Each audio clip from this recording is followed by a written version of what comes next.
A dying man sits in the dust of a forgotten trading post, blood seeping through his shirt, waiting for the darkness to take him. He's made peace with it until a barefoot child emerges from the shadows and asks if he wants to meet her mother. He should say no. He should send her away.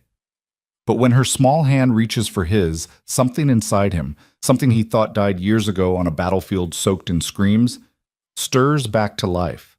He doesn't know it yet, but this little girl is about to save him. Or destroy him. Maybe both. If you're ready for a story about broken people, second chances, and the kind of love that doesn't announce itself but grows in silence, stay with me until the end. Hit that like button and drop a comment telling me what city you're watching from. I want to see how far this story travels. The trading post smelled like tobacco, old leather, and the kind of failure that settles into wood over decades. Jonah Hale sat against the outer wall, his back pressed to sun-bleached planks, his right shoulder throbbing with an infection he could feel spreading through his veins like whiskey through water. The wound had started clean, a bullet graze from a skirmish 3 weeks back that should have healed by now. But infection didn't care about should. It cared about dirt, neglect, and the fact that Jonah had been riding hard with no supplies and less hope. He'd stopped here because his horse had stopped first. The animal knew before Jonah did that they weren't going any further today. Maybe not ever. The sun was setting over the Colorado frontier, painting the sky in shades of burnt orange and deep purple. Beautiful in the way that endings often are. Jonah had seen enough sunsets to know that beauty didn't mean mercy. It just meant the day was done with you. He closed his eyes and let his head fall back against the wall. His rifle lay across his lap, though he doubted he had the strength to lift it if trouble came. His canteen was empty. His money was gone. His reasons for staying alive had run out somewhere around the Kansas border. He was 34 years old, and he was ready to stop. "You look tired, mister." The voice was small, clear, and entirely unexpected. Jonah's eyes snapped open. Standing about 6 feet away was a little girl, maybe 7 or 8 years old, barefoot and wearing a simple cotton dress that had been mended so many times it was hard to tell what color it had started as. Her hair was dark brown, tangled, and full of the kind of wild freedom that came from not having anyone tell her to brush it. Her face was dirty. Not neglected dirty, but outside all day dirty. The kind of dirt that meant she'd been climbing trees or digging in creek beds or doing whatever it was that children did when the world hadn't crushed them yet. She was staring at him with the kind of directness that children have before they learn to be polite. No fear, no hesitation, just curiosity. Jonah blinked at her, wondering if the fever had finally taken him and this was some kind of hallucination, but she didn't fade. She just stood there, waiting. His voice came out rough, barely more than a rasp. He cleared his throat and tried again. "I'm fine." "No, you're not." She tilted her head, studying him the way a bird might study a strange insect. "You're bleeding." He glanced down at his shoulder. The makeshift bandage he'd tied there days ago was soaked through, dark red turning to rust brown. He'd stopped noticing the blood. That probably wasn't a good sign. "It's nothing," he said, though they both knew he was lying. "Ma says lying makes your face do a thing. It's some..." The girl took a step closer. "Your face is doing the thing. Despite everything, the pain, the exhaustion, the near certainty that he was dying." Jonah felt the corner of his mouth twitch, not quite a smile, but close enough that it surprised him. "Your ma sounds smart." "She is." The girl took another step. She was close enough now that Jonah could see her eyes were green, the color of new leaves in spring. "She's real good at fixing things, animals mostly, but people too sometimes." Jonah's hand tightened slightly on the rifle, not in threat but in instinct. "That's so." "Uh-huh." The girl crouched down in the dust, balancing easily on the balls of her feet. She was looking at him with an intensity that made him uncomfortable, like she could see straight through all the layers of dirt and blood and bad decisions to whatever was left underneath. "You got a name, mister?" "Jonah." He didn't know why he answered. He should have told her to go away, to get back to her mother, to leave strange bleeding men alone. But something about her made it impossible to lie. "Jonah Hale." "I'm Lark." She said it like it was a complete sentence, like her name was all the introduction she needed. You want to meet my ma? The question was so simple, so sincere, that for a moment Jonah couldn't process it. He stared at her, this barefoot child offering kindness to a stranger who probably looked like every mother's nightmare, armed, wounded, dangerous. I don't think that's a good idea, Lark.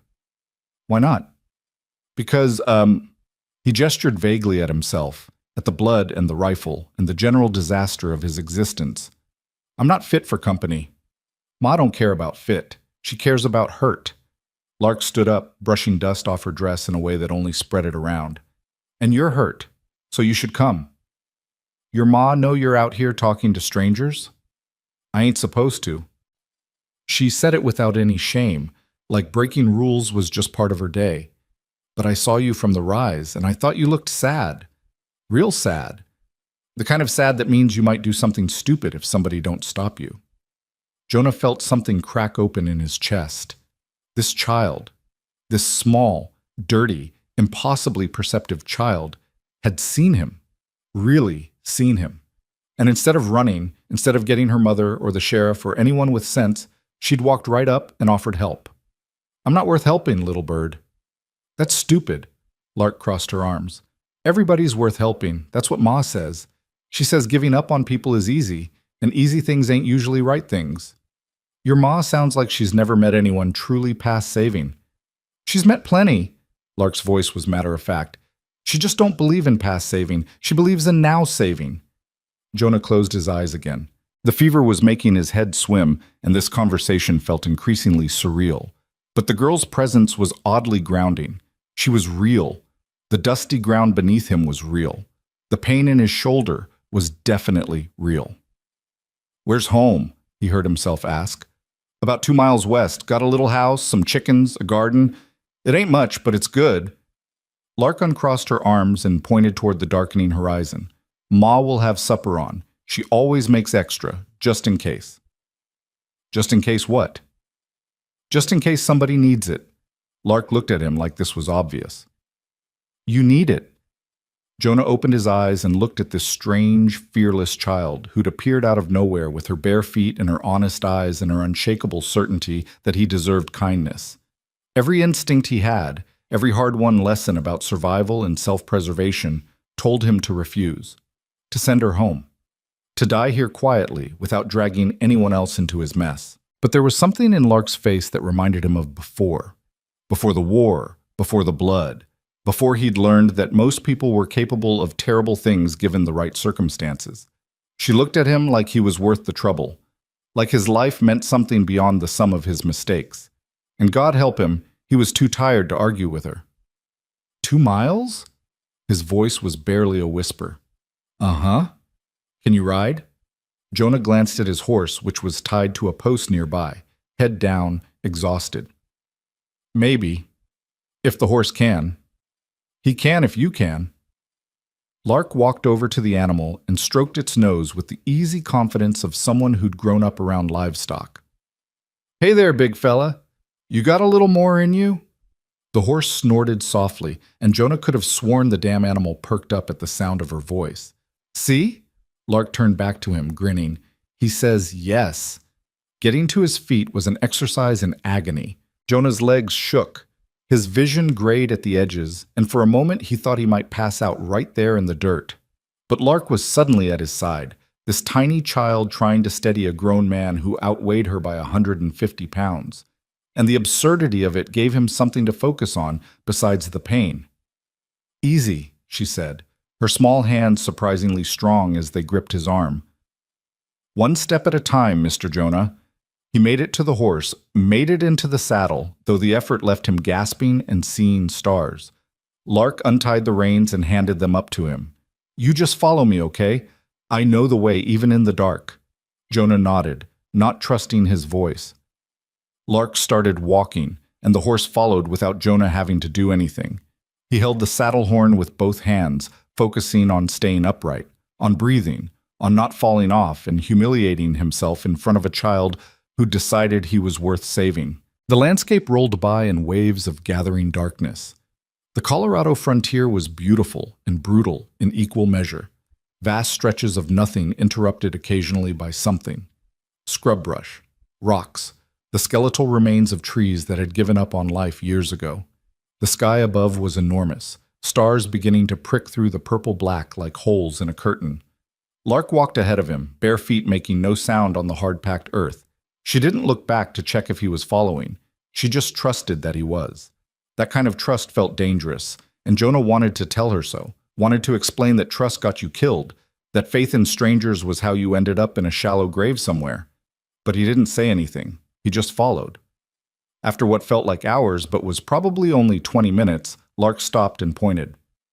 There. Jonah looked up and saw it, a small structure built low to the ground, barely distinguishable from the earth around it. It wasn't a traditional house. It looked like it had been dug into a hillside and built out from there. Walls made of adobe and sod, a roof covered in grass and wildflowers that had probably sprouted on their own.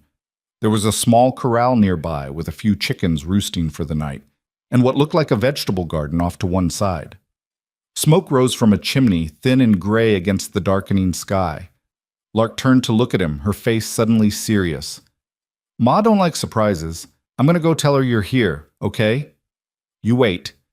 Before Jonah could respond, she was running toward the house, her bare feet flying over the ground. He watched her disappear around the side of the structure, and for a moment he considered turning his horse around and riding back into the dark. This was a mistake. He was bringing trouble to these people. He was always trouble. But his body had other ideas. The moment Lark was out of sight, the last of his strength gave out. He slumped forward in the saddle, barely conscious, held in place only by sheer stubbornness and the fact that the horse had stopped moving. He heard voices, women's voices, one high and young, one lower and sharp with alarm. Then footsteps, quick and purposeful. Jesus Christ, Lark, what were you thinking? The voice was clear, controlled, and absolutely furious. Not at him, at Lark. Jonah tried to lift his head, tried to say something, but the world was tilting sideways and he couldn't remember how to make words work. Strong hands grabbed him, stronger than he expected. Someone was pulling him down from the horse, and he should have fought it, should have resisted, but he was falling anyway, and at least this way, someone was catching him. I got you. Don't fight me. The voice was right in his ear now, and it took him a moment to realize it was the woman, Lark's mother. She was holding most of his weight, and he could feel the tense strength in her arms, the controlled way she was lowering him to the ground instead of just letting him collapse. Lark, get water, clean water from the barrel, not the trough, and bring the medical kit from the shelf. Yes, Ma? Small footsteps running, the sound of a door opening and closing. Jonah's eyes fluttered open. The sky was purple-black above him, stars everywhere. And leaning over him was a woman's face, backlit by the last of the daylight, so he couldn't make out details. But he could see the set of her jaw, the tightness around her eyes, the way she was looking at him, not with kindness exactly, but with a kind of fierce assessment. Can you hear me? Her voice was steady. Yeah. The word came out like sandpaper. Good. You're burning up. That shoulder's infected. How long? Days, week? Don't know. Helpful. She shifted, and he felt her hands moving over his shoulder, checking the wound with quick, efficient touches that hurt like hell, but felt practiced, professional. This is bad. Should have been cleaned days ago. Didn't have... He gasped as her fingers hit a particularly tender spot. Didn't have supplies. Or sense, apparently. She sat back on her heels. I'm going to move you inside. You're going to hurt. Don't hit me. Despite everything, Jonah almost laughed. Wouldn't dream of it, ma'am. Good. She moved around behind him and got her arms under his shoulders. For a woman, for anyone, she was remarkably strong. She lifted him part way, enough that he could get his feet under him, and together they staggered toward the house. Each step was agony. Each breath felt like his last. But she didn't let him fall. Lark appeared in the doorway, arms full of supplies, eyes wide. Not the main house, the woman, Rowan, he assumed, said sharply. The granary. Help me get him there. They veered left toward a small outbuilding Jonah hadn't noticed before. Lark ran ahead and pushed the door open. Inside was dim and cool, smelling of dry wheat and old wood. There was a pile of burlap sacks in one corner, and Rowan aimed for that, lowering Jonah down with surprising gentleness. "This'll do for now," she said, more to herself than to him. Jonah's vision was fading in and out. He was aware of Rowan moving around him, of Lark's small voice asking questions, of hands on his shoulder again, cutting away his shirt, cleaning the wound with something that burned worse than the original bullet. He might have screamed. He wasn't sure. "Stay with me," Rowan's voice cut through the haze. Sharp, commanding. "You don't get to die in my granary. You understand? That's not happening tonight." He wanted to tell her that dying wasn't really up to him at this point, but the words wouldn't come. Everything was spinning, and the pain was everywhere. And the only thing anchoring him to consciousness was the pressure of her hands on his shoulder and the absolute certainty in her voice. "Lark, the whiskey." "But Ma, you said—" "I know what I said. Get it." Small footsteps, the sound of glass on wood, then liquid fire in his mouth, down his throat, and Rowan's voice again, closer now. "Swallow. All of it." He did. The whiskey hit his empty stomach like a punch, but it was something to focus on besides the feeling of her digging into his shoulder. "There." Her voice changed, satisfaction creeping in. "Got it. Piece of cloth that worked its way deep. No wonder it went septic." Jonah's eyes rolled back. The last thing he heard was Lark's small voice, worried and close. "Is he going to die, Ma?"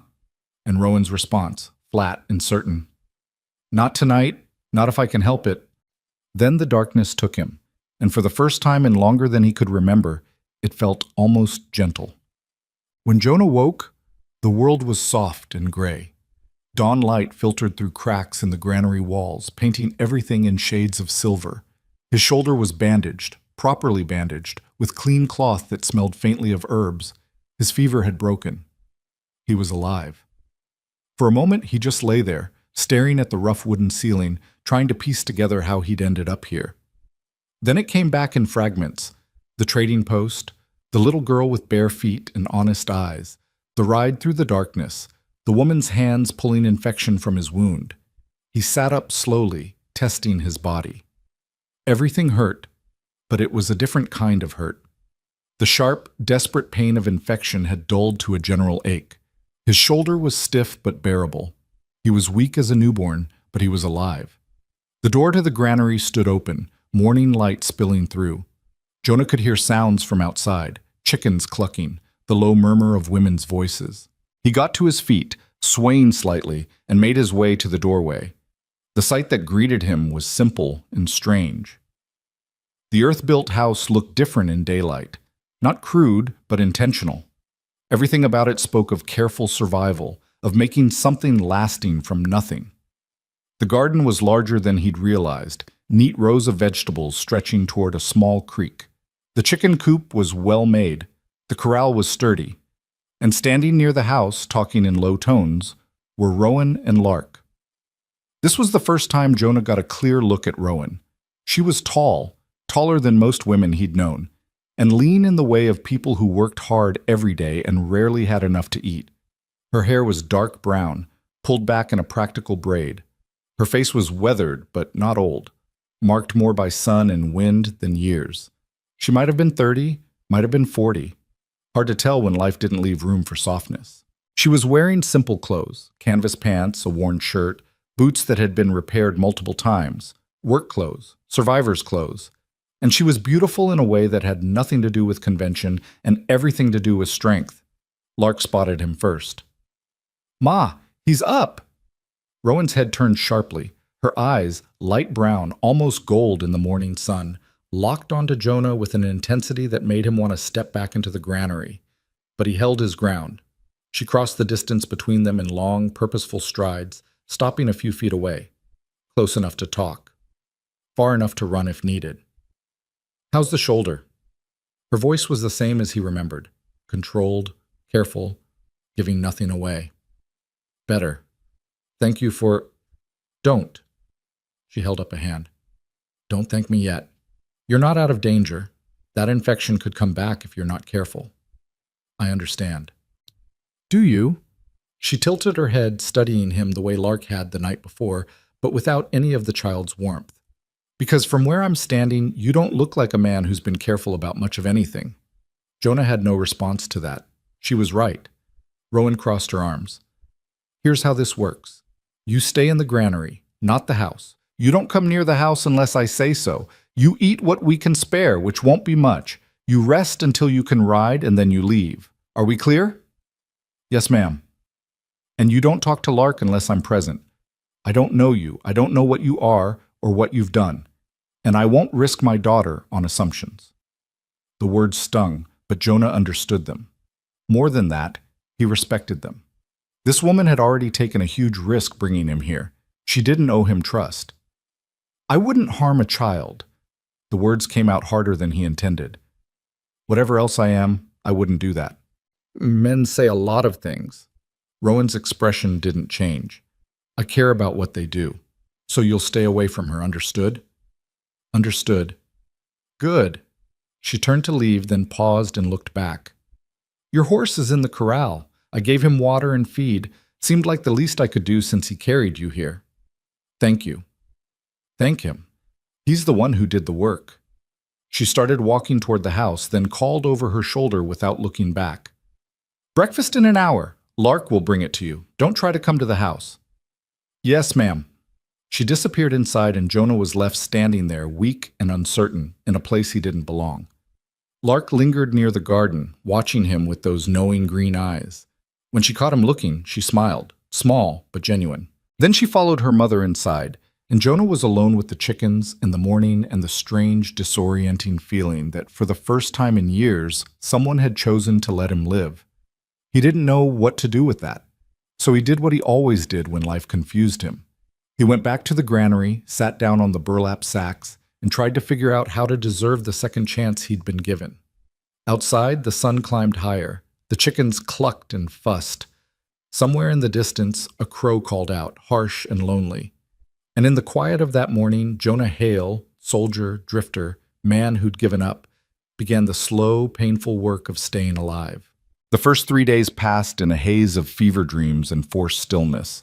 Jonah spent most of his time in the granary, drifting between sleep and something that wasn't quite waking, while his body fought the last remnants of infection.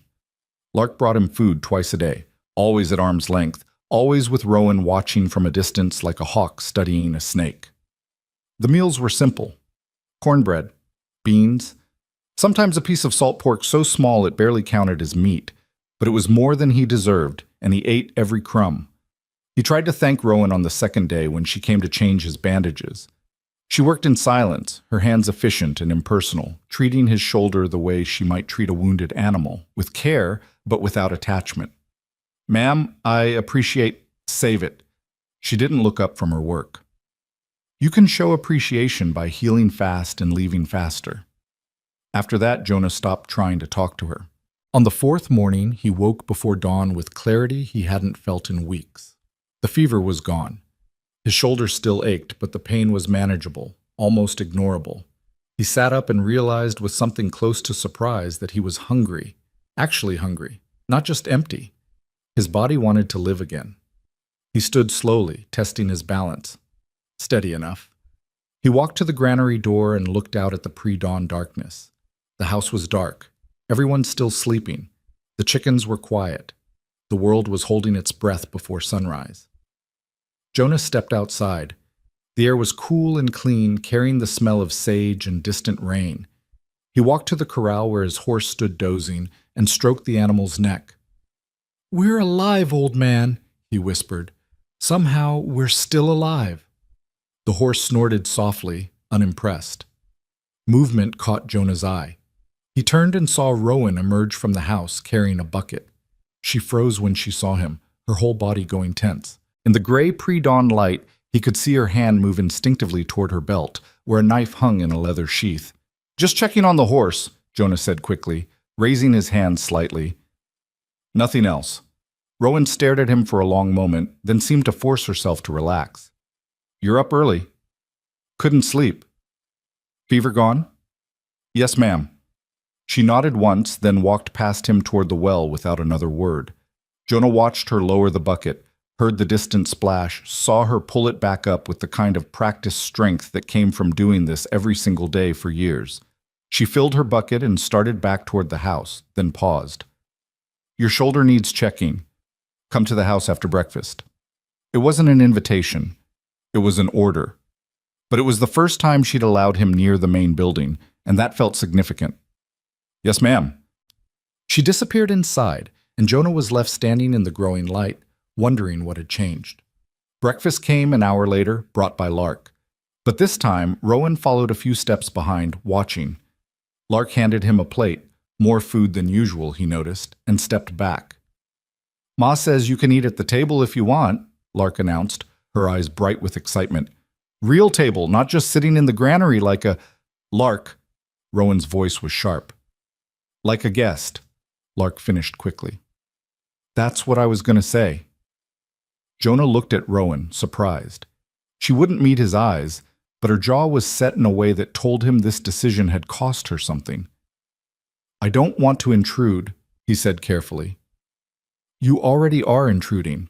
Rowan's tone was flat. "Might as well do it where I can see you." It wasn't gracious, but Jonah had learned not to expect gracious from her. He followed them to the house, Lark skipping ahead, Rowan walking with the measured pace of someone approaching something dangerous. Inside, the house was smaller than it looked from outside, but surprisingly warm. One main room served as kitchen, dining area, and living space. There was a fireplace built into the far wall, a rough wooden table with 2 chairs, shelves lined with jars of preserved food and dried herbs. A doorway led to what Jonah assumed was a bedroom. Everything was clean, ordered, maintained with the kind of care that spoke of pride even in poverty. "Sit." Rowan pointed to one of the chairs. Jonah sat. Lark climbed into the other chair, swinging her legs under the table. Rowan remained standing, leaning against the counter with her arms crossed, watching him eat like he might suddenly sprout claws. The food was better than what she'd been sending to the granary: eggs, actual bacon, bread that was still warm. Jonah ate slowly, aware of her scrutiny, trying not to look like a starving animal, even though that's exactly what he felt like. "Where you from?" Lark asked suddenly. "Lark?" "It's all right." Jonah swallowed his mouthful of eggs. "Kentucky, originally, long time ago." "What brings you to Colorado?" "Lark, that's enough." "I'm just asking, Ma. You said we could talk to him if you were here." Rowan's jaw tightened, but she didn't contradict this. Jonah got the sense that Lark had worn her down through sheer persistence, the way water wears down stone. "I was looking for work," Jonah said, which was partially true. "Headed west like everyone else, I suppose."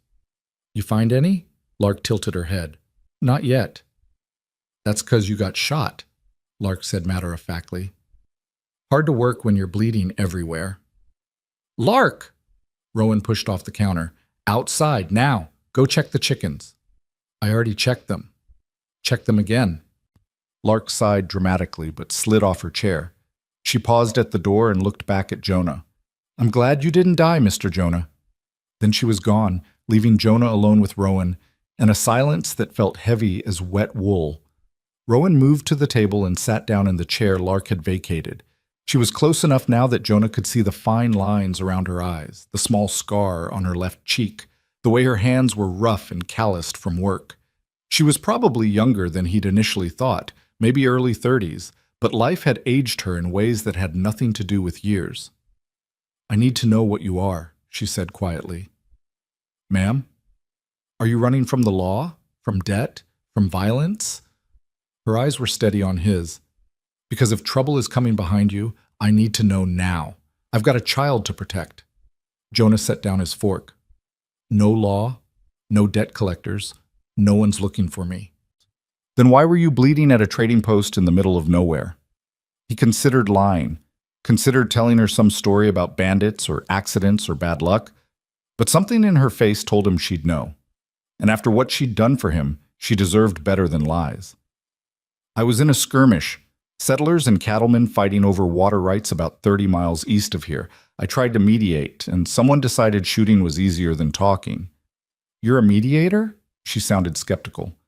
"Not professionally, but I've seen enough violence to know it doesn't solve much. Sometimes I try to stop it before it starts." He met her eyes. Sometimes that works. Sometimes it doesn't. Rowan studied him for a long moment.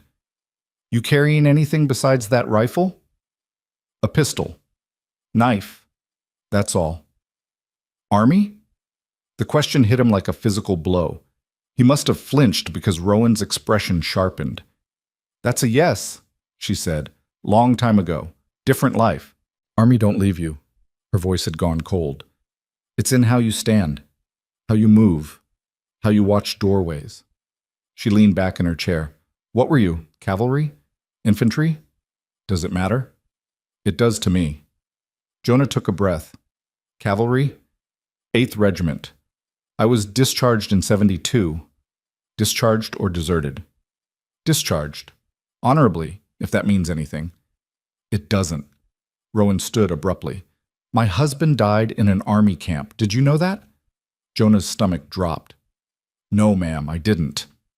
Fort Robinson, 1876. Her voice was hard as stone. Cheyenne breakout. They said it was a battle, but it wasn't. It was slaughter. Women, children, people who'd already surrendered. And my husband, she stopped, swallowed hard. He was trying to help them, trying to get them medical care. They shot him along with everyone else. The silence that followed was crushing. Jonah wanted to say something, anything, but what words existed for this? He'd heard stories about Fort Robinson. Everyone had. The kind of stories that made you ashamed to have ever worn a uniform. I'm sorry, he said finally, knowing it was inadequate. Sorry doesn't bring him back. Rowan's hands were clenched into fists at her sides. Sorry doesn't explain why good men die trying to do right while cowards live to do it again. You're right. It doesn't. So you understand why having an army man in my home makes me want to burn everything down and start over somewhere he's never been. Jonah stood slowly, carefully. I understand. And I'll leave. Today, if you want. I'm strong enough to ride. Sit down. He blinked. Ma'am? I said sit down. Rowan pressed her palms flat on the table, leaning forward. You think I spent 4 days keeping you alive just to send you off to die somewhere else? You think that's what my daughter would want after she dragged you here? I don't want to cause you pain. Too late. You're already here. Pain's already happening. She straightened up. But Lark's attached to you now. Talks about you like you're some kind of wounded bird she's nursing back to health. And I won't break her heart by throwing you out before you're ready. I don't deserve... Stop. Rowan held up a hand. I don't care what you deserve. None of us get what we deserve. We get what we get, and we deal with it.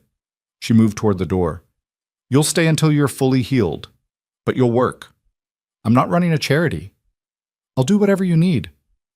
Good, because the roof on the granary needs fixing. Fence lines got 3 posts rotted through, and the chicken coop door's been hanging crooked for 2 months. She paused at the doorway. You can start with the fence. Tools are in the shed out back. Then she was gone, leaving Jonah standing in her kitchen, trying to understand what had just happened. The work started that afternoon. Rowan showed him to a small shed behind the house where tools hung on the walls in careful organization. Shovels, hammers, saws, all maintained better than most people maintained their weapons. She handed him a post-hole digger and pointed toward the eastern fence line. 3 posts. You'll know which ones by the way they wobble. Dig new holes, set new posts, tamp the dirt tight. There's cedar in the woodpile you can use. Yes, ma'am. And Jonah? She looked at him directly for the first time since the conversation in the kitchen. You pass out or tear that shoulder open, you're on your own. I'm not nursing you through stupidity. Understood.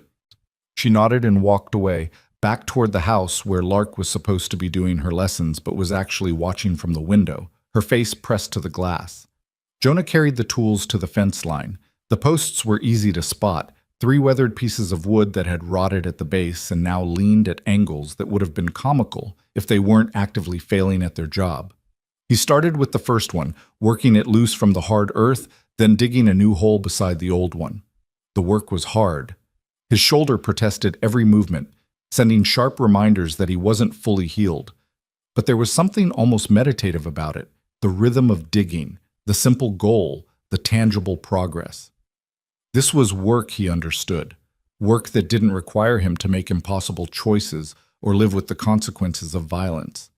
He was halfway through the second post when Lark appeared beside him, seemingly out of nowhere. "Ma says I can bring you water if I don't talk too much." Jonah straightened, wiping sweat from his forehead. "Thank you kindly." She handed him a canteen and he drank deeply. The water was cold and clean, probably from the well. It tasted better than anything he'd had in months. "You're doing it right," Lark observed, watching him work. "Doing what right?" "The posts. Pa used to dig them the same way. Deep enough they won't wobble, but not so deep you waste daylight."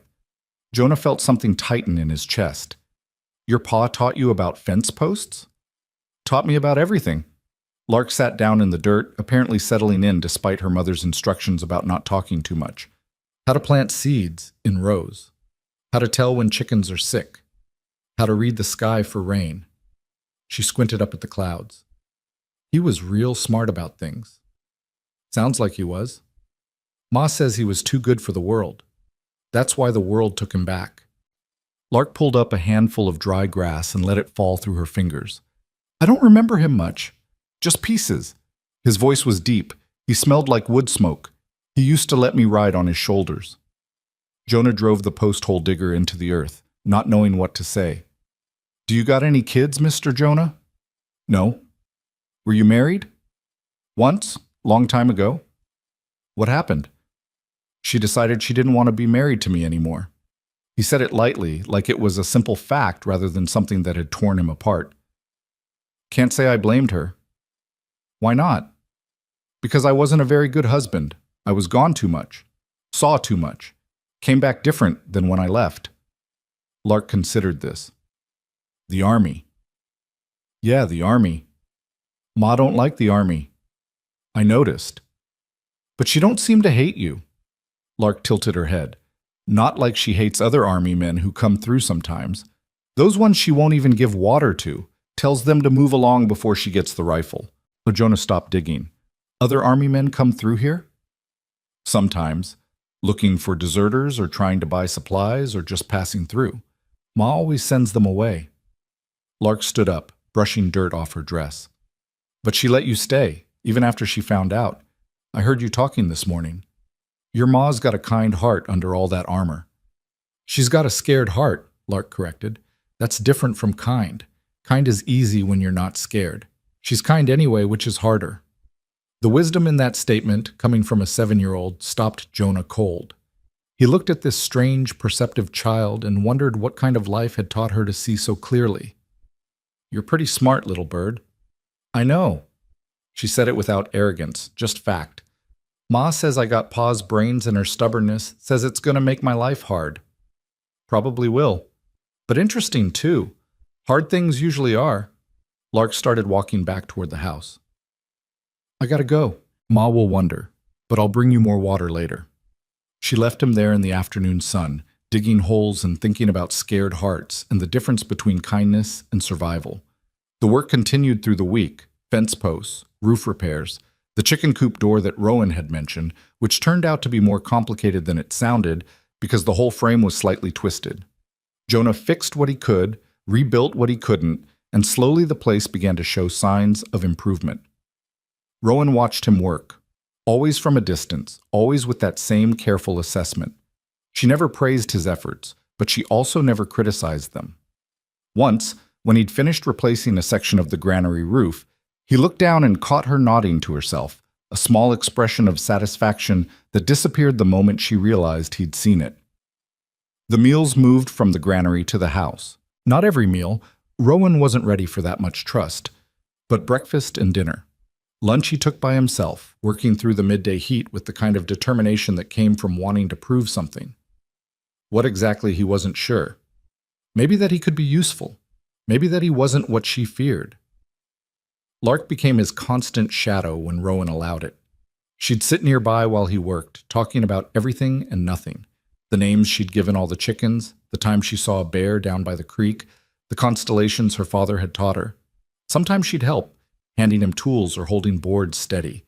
Sometimes she'd just watch, content in the silence. Rowan's wariness didn't disappear, but it shifted. She stopped watching him like he might suddenly turn violent, started watching him like she was trying to solve a puzzle.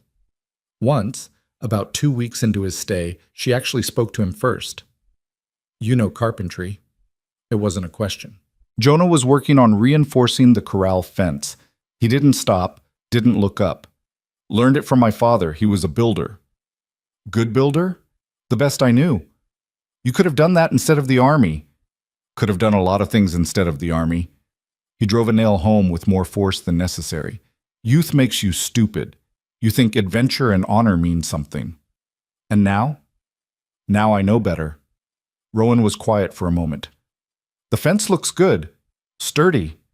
It was the closest thing to a compliment she'd given him. Jonah felt it settle in his chest like warmth. "Thank you, ma'am." She walked away without responding, but something had shifted. Some small wall had come down, and neither of them acknowledged it directly, but they both felt it. That night at dinner, Lark was full of excitement about a bird's nest she'd found.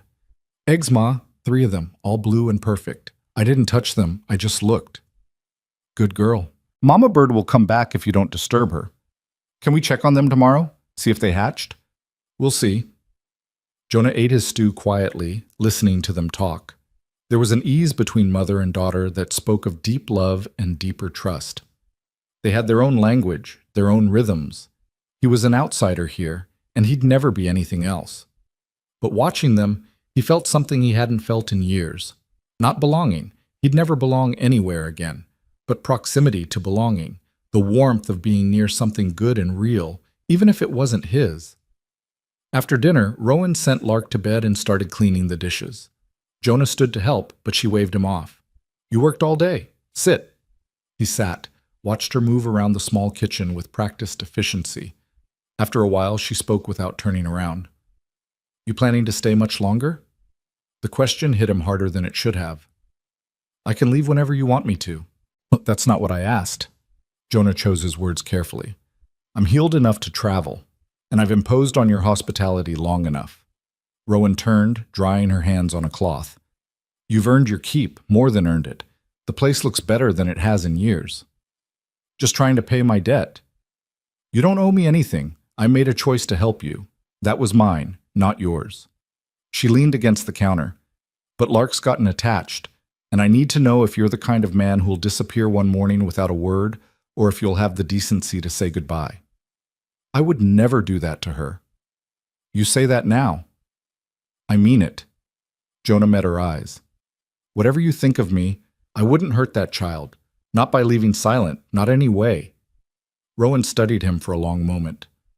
"My husband used to say you could tell a man's character by what he did when no one was watching." "I've been watching you, Jonah. When you thought I wasn't looking. When you thought it didn't matter. And I've seen you fix things that didn't benefit you. Gentle with the animals. Patient with Lark even when she's being tiresome. She's never tiresome." Spoken like someone who doesn't live with her constant questions. But there was warmth in Rowan's voice now. "Point is, I've been waiting for you to show me who you really are. Waiting for the mask to slip." "And?" "And either you're the best liar I've ever met, or you're actually decent under all that sadness you carry around." Jonah didn't know what to say to that.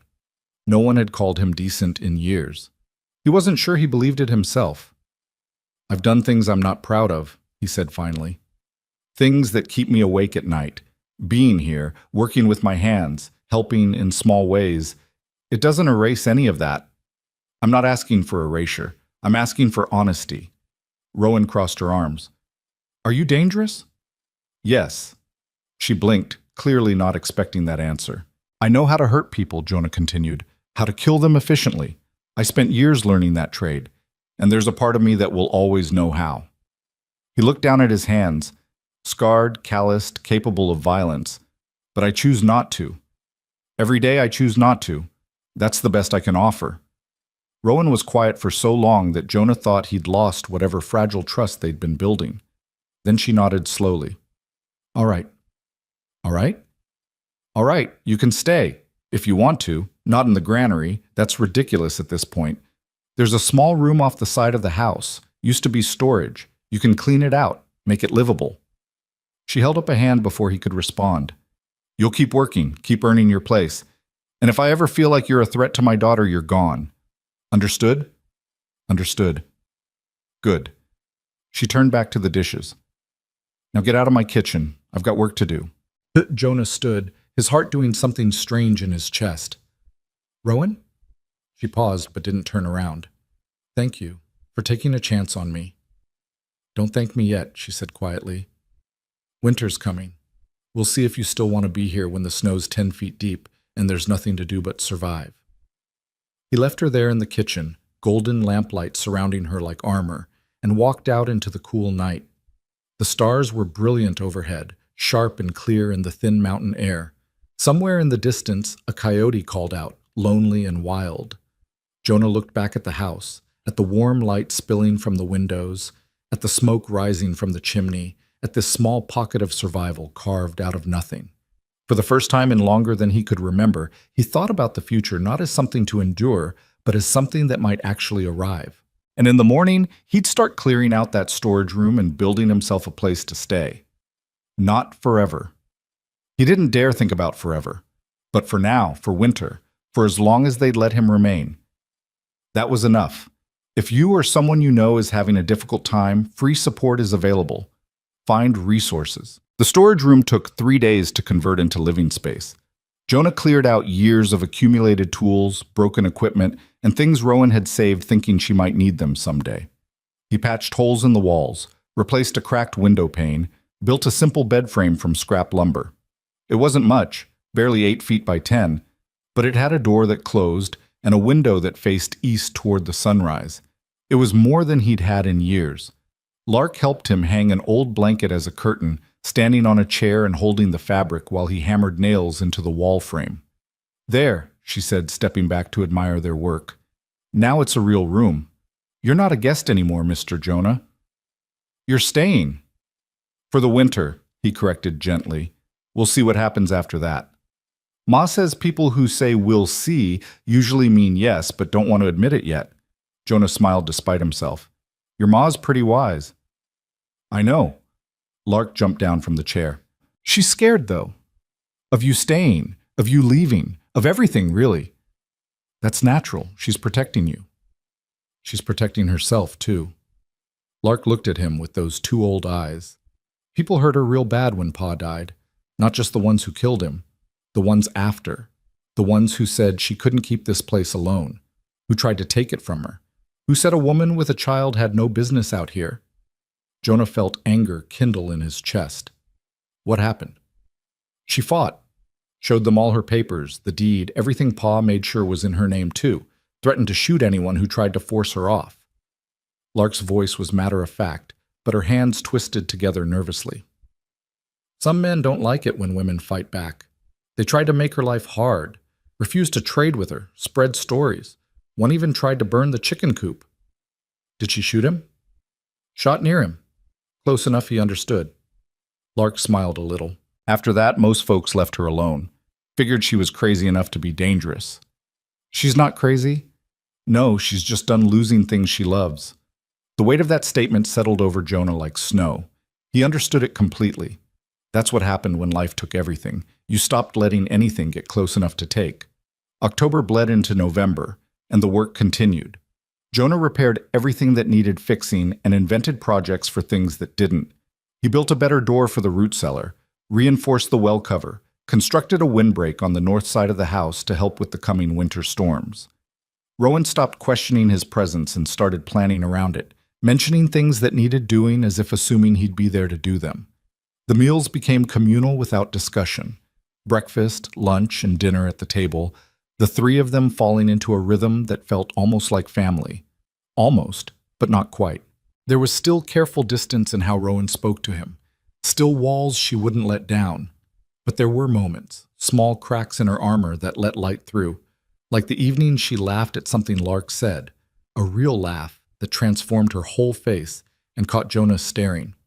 Their eyes met across the table, and for just a second something passed between them. Recognition, maybe, or possibility. Then she looked away, the walls slamming back into place. Or the morning he found her struggling to move a heavy storage barrel, and he helped without asking permission. She didn't thank him, but later he found an extra piece of bacon on his dinner plate.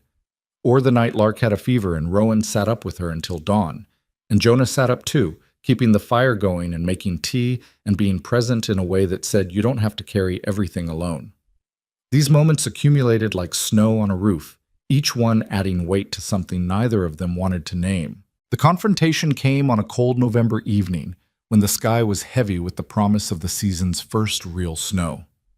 They'd just finished dinner and Lark was already asleep, exhausted from a day of chasing chickens and building elaborate stick forts near the creek. Jonah was helping Rowan clean up when she suddenly stopped, her hands gripping the edge of the wash basin. "I need to know something," she said, her voice tight. "All right. When you were in the army, when you were doing whatever it is you did," she turned to face him, "did you ever hurt anyone who didn't deserve it?" The question was a knife, sharp and precise. Jonah felt it slide between his ribs and lodge somewhere near his heart. "Yes," he said quietly. Rowan's face went pale. "Did you kill them?" "Some of them, not all, but yes." "Women? Children?" "No, never that. I swear to you, never that." Jonah's hands were shaking. "But I stood by while others did. I took orders I knew were wrong. I participated in actions that destroyed families, burned homes, scattered people who'd done nothing except exist in the wrong place at the wrong time." "Which people?" Her voice was barely a whisper now. Jonah closed his eyes. "Cheyenne, Arapaho, Lakota. Settlers who'd sided with them. Anyone the army decided was inconvenient." "You were at Sand Creek." It wasn't a question. Jonah's eyes snapped open. "No, I was never at Sand Creek. That was 64 before my time. But I was at places like it, smaller massacres that didn't make the newspapers, quiet violence that the government preferred to keep quiet." Rowan's hands had gone to her throat, like she was trying to hold something in. "My husband died trying to stop that violence. He was a medic, assigned to Fort Robinson. When the Cheyenne broke out, when they tried to escape rather than die of starvation and disease in that hellhole, he tried to help them. He gave them medicine, blankets, told them where the patrols were." Her voice broke. "They caught him, court-martialed him for treason, shot him in front of everyone as a lesson."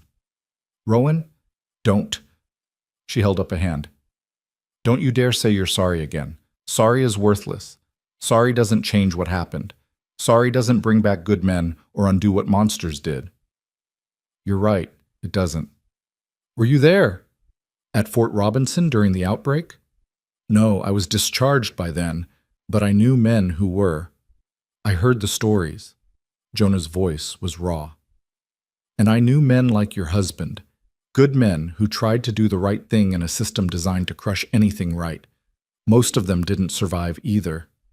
"But you did." Rowan's eyes were blazing now, tears streaming down her face. "Men like you, who followed orders, who did the violence, you survived. While men like him, who tried to stop it, who tried to help, they died." "I know." "That's not fair." "No, it's not." "Then why?" She was shouting now, all the grief and rage she'd been holding for years pouring out like blood from a wound. "Why do people like you get to live? Get to come here, to my home, to eat at my table, to smile at my daughter? Why do you get second chances when he got a bullet?" Jonah had no answer. There was no answer. The universe didn't deal in fair. It dealt in random cruelty and inexplicable survival, and trying to find meaning in who lived and who died was like trying to hold water in your bare hands. "I don't know," he said finally. "I've asked myself that question every day since I left the army. Why I'm alive when better men are dead. Why I get to keep breathing when I don't deserve it." "You don't deserve it." Rowan's voice was vicious now, every word designed to wound. "You don't deserve my kindness, my daughter's affection, a warm place to sleep. You deserve to die alone in the dirt like you almost did." "You're right." "Then why are you still here?"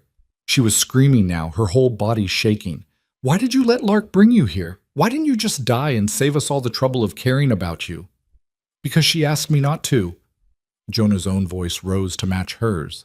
"Because a 7-year-old child looked at me like I was worth saving, and I was too weak to tell her no. Because for one moment, someone saw me as human instead of a mistake, and I wanted that so badly I followed her home like a stray dog." The silence that followed was deafening. They stood facing each other across the small kitchen, both breathing hard, both stripped raw. Rowan wiped her eyes with the back of her hand. When she spoke again, her voice was cold and final. "I want you gone." Jonah nodded. "I'll leave first thing in the morning." "No, now, tonight. I want you out of my house." "Rowan, it's almost dark, and there's a storm coming." "I don't care." She moved to the door and opened it. Cold air rushed in, carrying the smell of coming snow. "Get your things and go. I'll tell Lark you had to leave. She'll understand eventually." "She won't, and it'll hurt her." "Then that's my burden to carry, not yours." Rowan's face was like stone. "You've done enough damage to enough people. You won't do it to her." Jonah wanted to argue, wanted to tell her that leaving like this, without explanation, would do exactly the damage she was trying to prevent. But he had no right. She'd given him shelter when he was dying, and he'd repaid her by being exactly what she feared most, a reminder of everything she'd lost. He walked to his small room and gathered his few belongings. His rifle, his pack, his coat.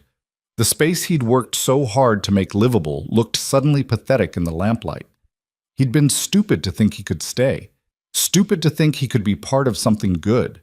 When he emerged, Rowan was still standing by the door, arms wrapped around herself against the cold. She wouldn't look at him. "Thank you," he said quietly, "for everything you did, for giving me a chance I didn't deserve." She said nothing. Jonah walked out into the night. The temperature had dropped dramatically, and the wind was picking up, carrying ice crystals that stung like tiny knives. His horse was in the corral, and he moved through the darkness to saddle the animal. His shoulder ached in the cold, a reminder that he wasn't fully healed, that riding into a storm was probably going to kill him. But dying alone in a blizzard seemed appropriate somehow. Poetic justice for a man who'd spent his life dealing death. He'd just finished tightening the cinch when he heard the door to the house open again. He turned, hoping irrationally that Rowan had changed her mind. But it was Lark who came running out, barefoot and in her nightgown, her face panicked. "Mr. Jonah, you can't go. There's a storm coming." "I know, little bird, but your ma wants me to leave and I have to respect that." "But you'll die out there." Lark grabbed his arm, her small hands surprisingly strong. "Please don't go, please. I'll talk to Ma. I'll make her understand. Lark, get back inside." Rowan's voice cut through the wind. "No, not until he promises to stay." Lark looked up at Jonah with tears streaming down her face. "You promised you wouldn't leave without saying goodbye. You promised." "I'm saying goodbye now, aren't I?" Jonah knelt down to her level. "Listen to me. Your ma's right. I'm not good for you. I'm not good for anyone. And the best thing I can do is leave before I hurt you worse." "You're not hurting me. You're helping. You fixed everything. You made Ma smile again." "Lark, I mean it. Inside right now." Rowan was coming toward them now, moving fast. But Lark wasn't listening. She wrapped her arms around Jonah's neck and held on tight. "Don't go. Please don't go. I need you here. We need you here." Jonah gently untangled her arms and stood up. "You don't need me. You've got your ma, and she's the strongest person I've ever met. She'll take care of you better than I ever could." He turned to his horse before he could see the hurt in Lark's eyes, before he could change his mind. He swung up into the saddle, and the animal shifted nervously under him, sensing the storm. "Jonah." Rowan's voice stopped him. She was standing a few feet away, Lark pressed against her side, both of them looking up at him. "I meant what I said. You need to leave." "I know. But don't die out there. That's not—" She stopped, struggling with something. "Just find shelter, survive the storm, then keep going." It was the closest thing to care she could offer, and Jonah understood what it cost her. "I will. Thank you." He turned his horse toward the darkness and urged it forward. Behind him, he could hear Lark crying and Rowan's low voice trying to comfort her. The sound followed him out into the empty land like a ghost. The storm hit within an hour. What had started as light snow became a wall of white, wind-driven ice that made it impossible to see more than a few feet ahead. Jonah pulled his coat tighter and let the horse pick its way forward, trusting the animal's instincts more than his own rapidly failing judgment. He should have felt angry, should have felt betrayed or hurt, or something other than this hollow acceptance. But he understood Rowan's rage. It was justified. He was a living reminder of a system that had destroyed her life, and no amount of fence mending or kindness to her daughter could change that. The temperature continued to drop. Jonah's hands were numb inside his gloves, his face raw from the wind. He needed to find shelter soon or he really would die out here. He looked around for anything, a rock outcropping, a grove of trees, an abandoned structure, but the storm had turned the world into a featureless white void. Then he heard it. Faint, almost lost in the wind, but unmistakable. A child's voice calling for help. Jonah pulled hard on the reins, bringing his horse to a stop. He listened, straining against the roar of the storm. There it was again. "Help! Somebody help me!" It was Lark. Terror shot through Jonah's veins like lightning. He wheeled his horse around, following the sound, pushing the animal faster than was safe in these conditions. What was she doing out here? Had she followed him? Had she gotten lost? "Lark, where are you?" "Here, I'm here." Her voice was close, somewhere to his left. Jonah dismounted and stumbled through knee-deep snow, following the sound. His boot hit something soft, and he looked down to see a small form huddled against a boulder, barely visible beneath the accumulating snow. "Lark!" He dropped to his knees beside her. She was shaking violently, her nightgown soaked through, her lips blue. "What are you doing out here?" "I followed you," she stammered through chattering teeth. "Wanted to make you come back. Got lost." Jonah felt rage and fear war inside him. She could have died. She was dying right now if he didn't get her warm. He stripped off his heavy coat and wrapped it around her tiny body, then scooped her up in his arms. She was so light it terrified him, and so cold she felt like stone. "Hold on, little bird. I've got you." He carried her to his horse and managed to get into the saddle with her cradled against his chest. The animal was already turning, heading back the way they'd come with the sure instinct of a creature that knew where shelter was. Jonah held Lark as close as he could, trying to share what little warmth his body had left.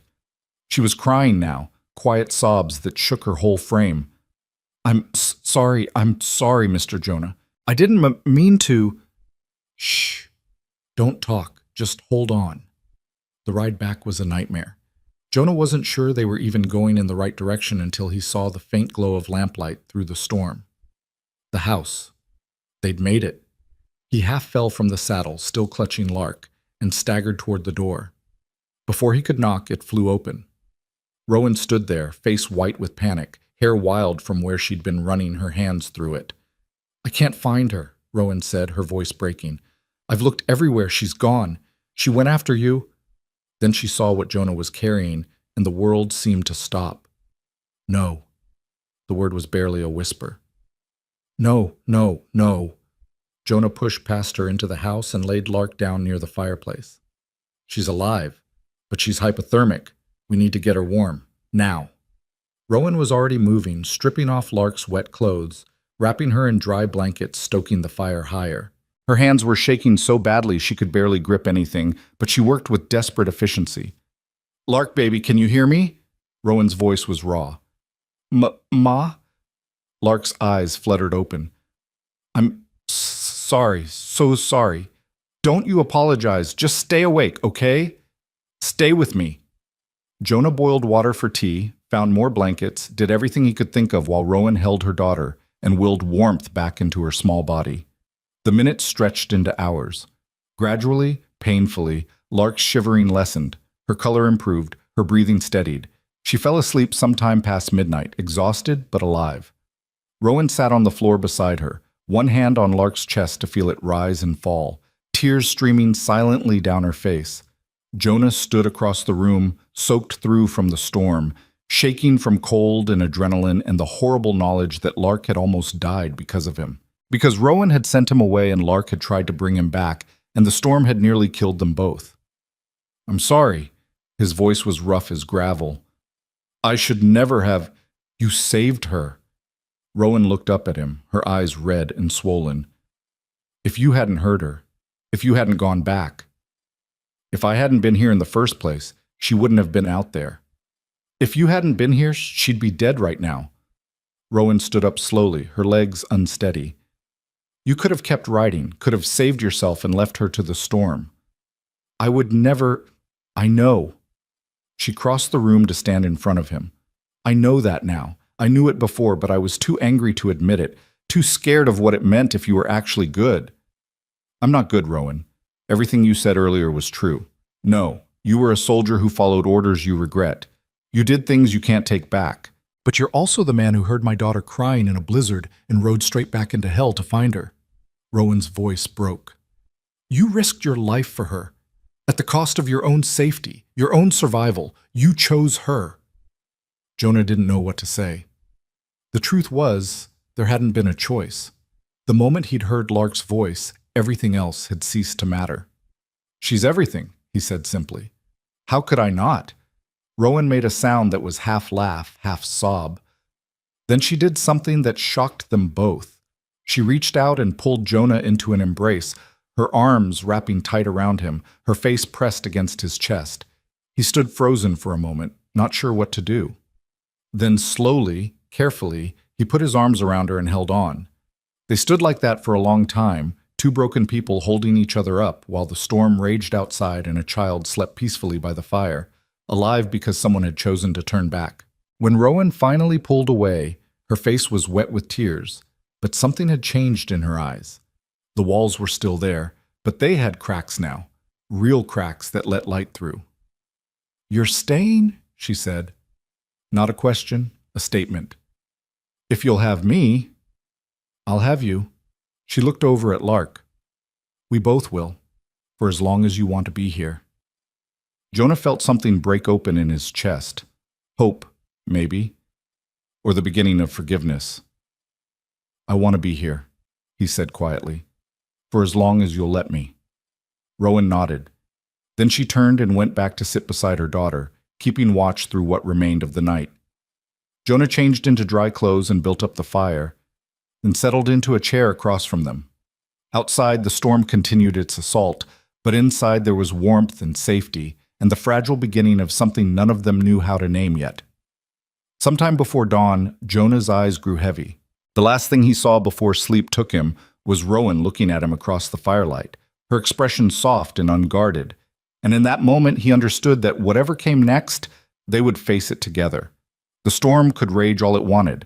They had shelter now. They had each other. And sometimes that was enough. The fever came back 3 days after the storm. Jonah woke in his small room to find the world spinning, his body burning from the inside out. The ride through the blizzard, the hours spent soaked and frozen, the desperate search for Lark, it had all taken a toll his weakened body couldn't bear. The shoulder infection that had nearly killed him the first time roared back to life with a vengeance, spreading through his system like wildfire. He tried to get up, tried to make it to the door, but his legs gave out and he collapsed halfway across the room.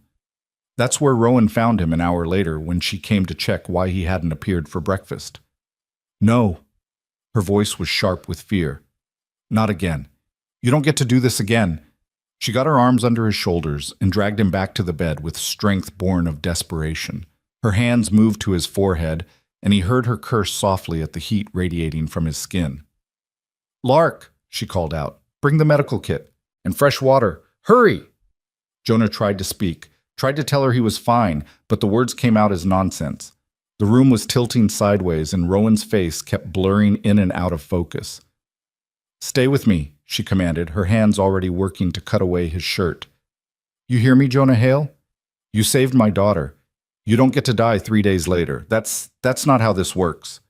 He wanted to tell her that death didn't care about fairness or timing, but the darkness was pulling at him, and it was easier to let go than to fight.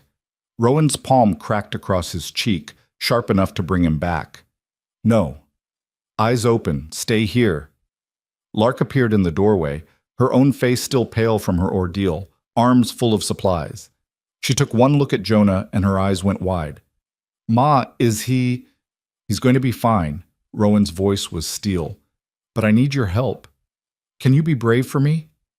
Lark nodded, her jaw set in a way that made her look years older. What followed was a blur of pain and fever dreams. Jonah was dimly aware of Rowan cleaning the wound again, draining infection, packing it with herbs that burned like acid. He heard himself scream and felt strong hands holding him down. Heard Lark's small voice reading aloud from somewhere nearby, trying to distract him or herself, or maybe both of them. Time lost meaning. Sometimes it was day, sunlight streaming through the window. Sometimes night, lamplight casting shadows on the walls. Sometimes Rowan was there, changing bandages, forcing water and medicine down his throat. Sometimes it was Lark, her small hand in his, talking about chickens and birds and anything except the fact that he was dying. Once, deep in the fever, he thought he saw his ex-wife standing in the corner, shaking her head sadly. Another time, his father appeared, disappointed as always. And once, just once, he saw the faces of people he'd harmed in the war, men and women whose names he'd never known, whose lives he'd helped destroy.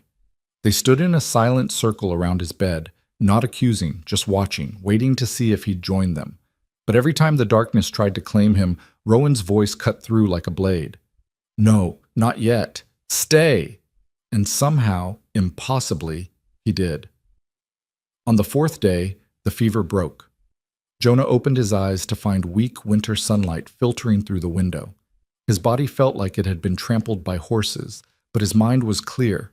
The room was real. The pain was manageable. He was alive. Rowan sat in a chair beside the bed, her head tilted back against the wall, eyes closed. She looked exhausted, dark circles under her eyes, hair coming loose from its braid, clothes rumpled from days of constant care. But she was there. She'd stayed. "Rowan," he whispered, his voice barely audible. Her eyes snapped open immediately, and she leaned forward. "You're awake. Truly awake?" "Yeah." He tried to sit up and immediately thought better of it. "How long?" 4 days. 4 days of fever and infection, and you trying your damnedest to die on me." She stood and poured water from a pitcher, then helped him drink. Her hands were gentle, but her voice was rough. "Do you have any idea how stubborn you are? How many times I thought we'd lost you?" "I'm sorry." "Don't apologize. Just don't do it again." She set the cup down and pressed the back of her hand to his forehead. "Fever's gone. That's good. The wound's healing, but it's going to scar worse than before." "I've got plenty of scars. One more won't matter." "It matters to me." Rowan sat back down, and for the first time since he'd met her, she looked truly vulnerable. "You saved my daughter's life. If you died because of it, I don't know how I'd—" She stopped, swallowed hard. "I need you to understand something, Jonah. When I sent you away, when I said all those terrible things, I meant them. Every word was true. You were part of a system that killed my husband." "I know. But that night, when you brought Lark back, when you could have saved yourself but chose her instead," Rowan's voice broke. "You showed me who you are now, not who you were then, and I realized I was punishing you for sins that weren't entirely yours. I was angry at the whole damned world, and you were convenient. You had every right to be angry. Maybe. But I didn't have the right to send you to your death." She looked at him directly, her eyes bright with unshed tears. "These past 4 days, watching you fight to stay alive, I kept thinking about what you said, about choosing not to be violent every day, about trying to be better than what the war made you. I'm trying, that's all I can do." "It's enough." Rowan reached out and took his hand, her calloused palm warm against his. "More than enough. You're a good man, Jonah. Maybe you weren't always. Maybe you did things you can't forgive yourself for. But you're good now, and that's what matters to me." Jonah felt something crack in his chest, something that had been frozen for years. He turned his head away, blinking hard against the sudden burning in his eyes. "Hey," Rowan's grip tightened. "Look at me." He did, and what he saw in her face made his breath catch. There was care there, real care, not obligation or pity, but genuine concern for his well-being. It was the first time in longer than he could remember that someone had looked at him that way.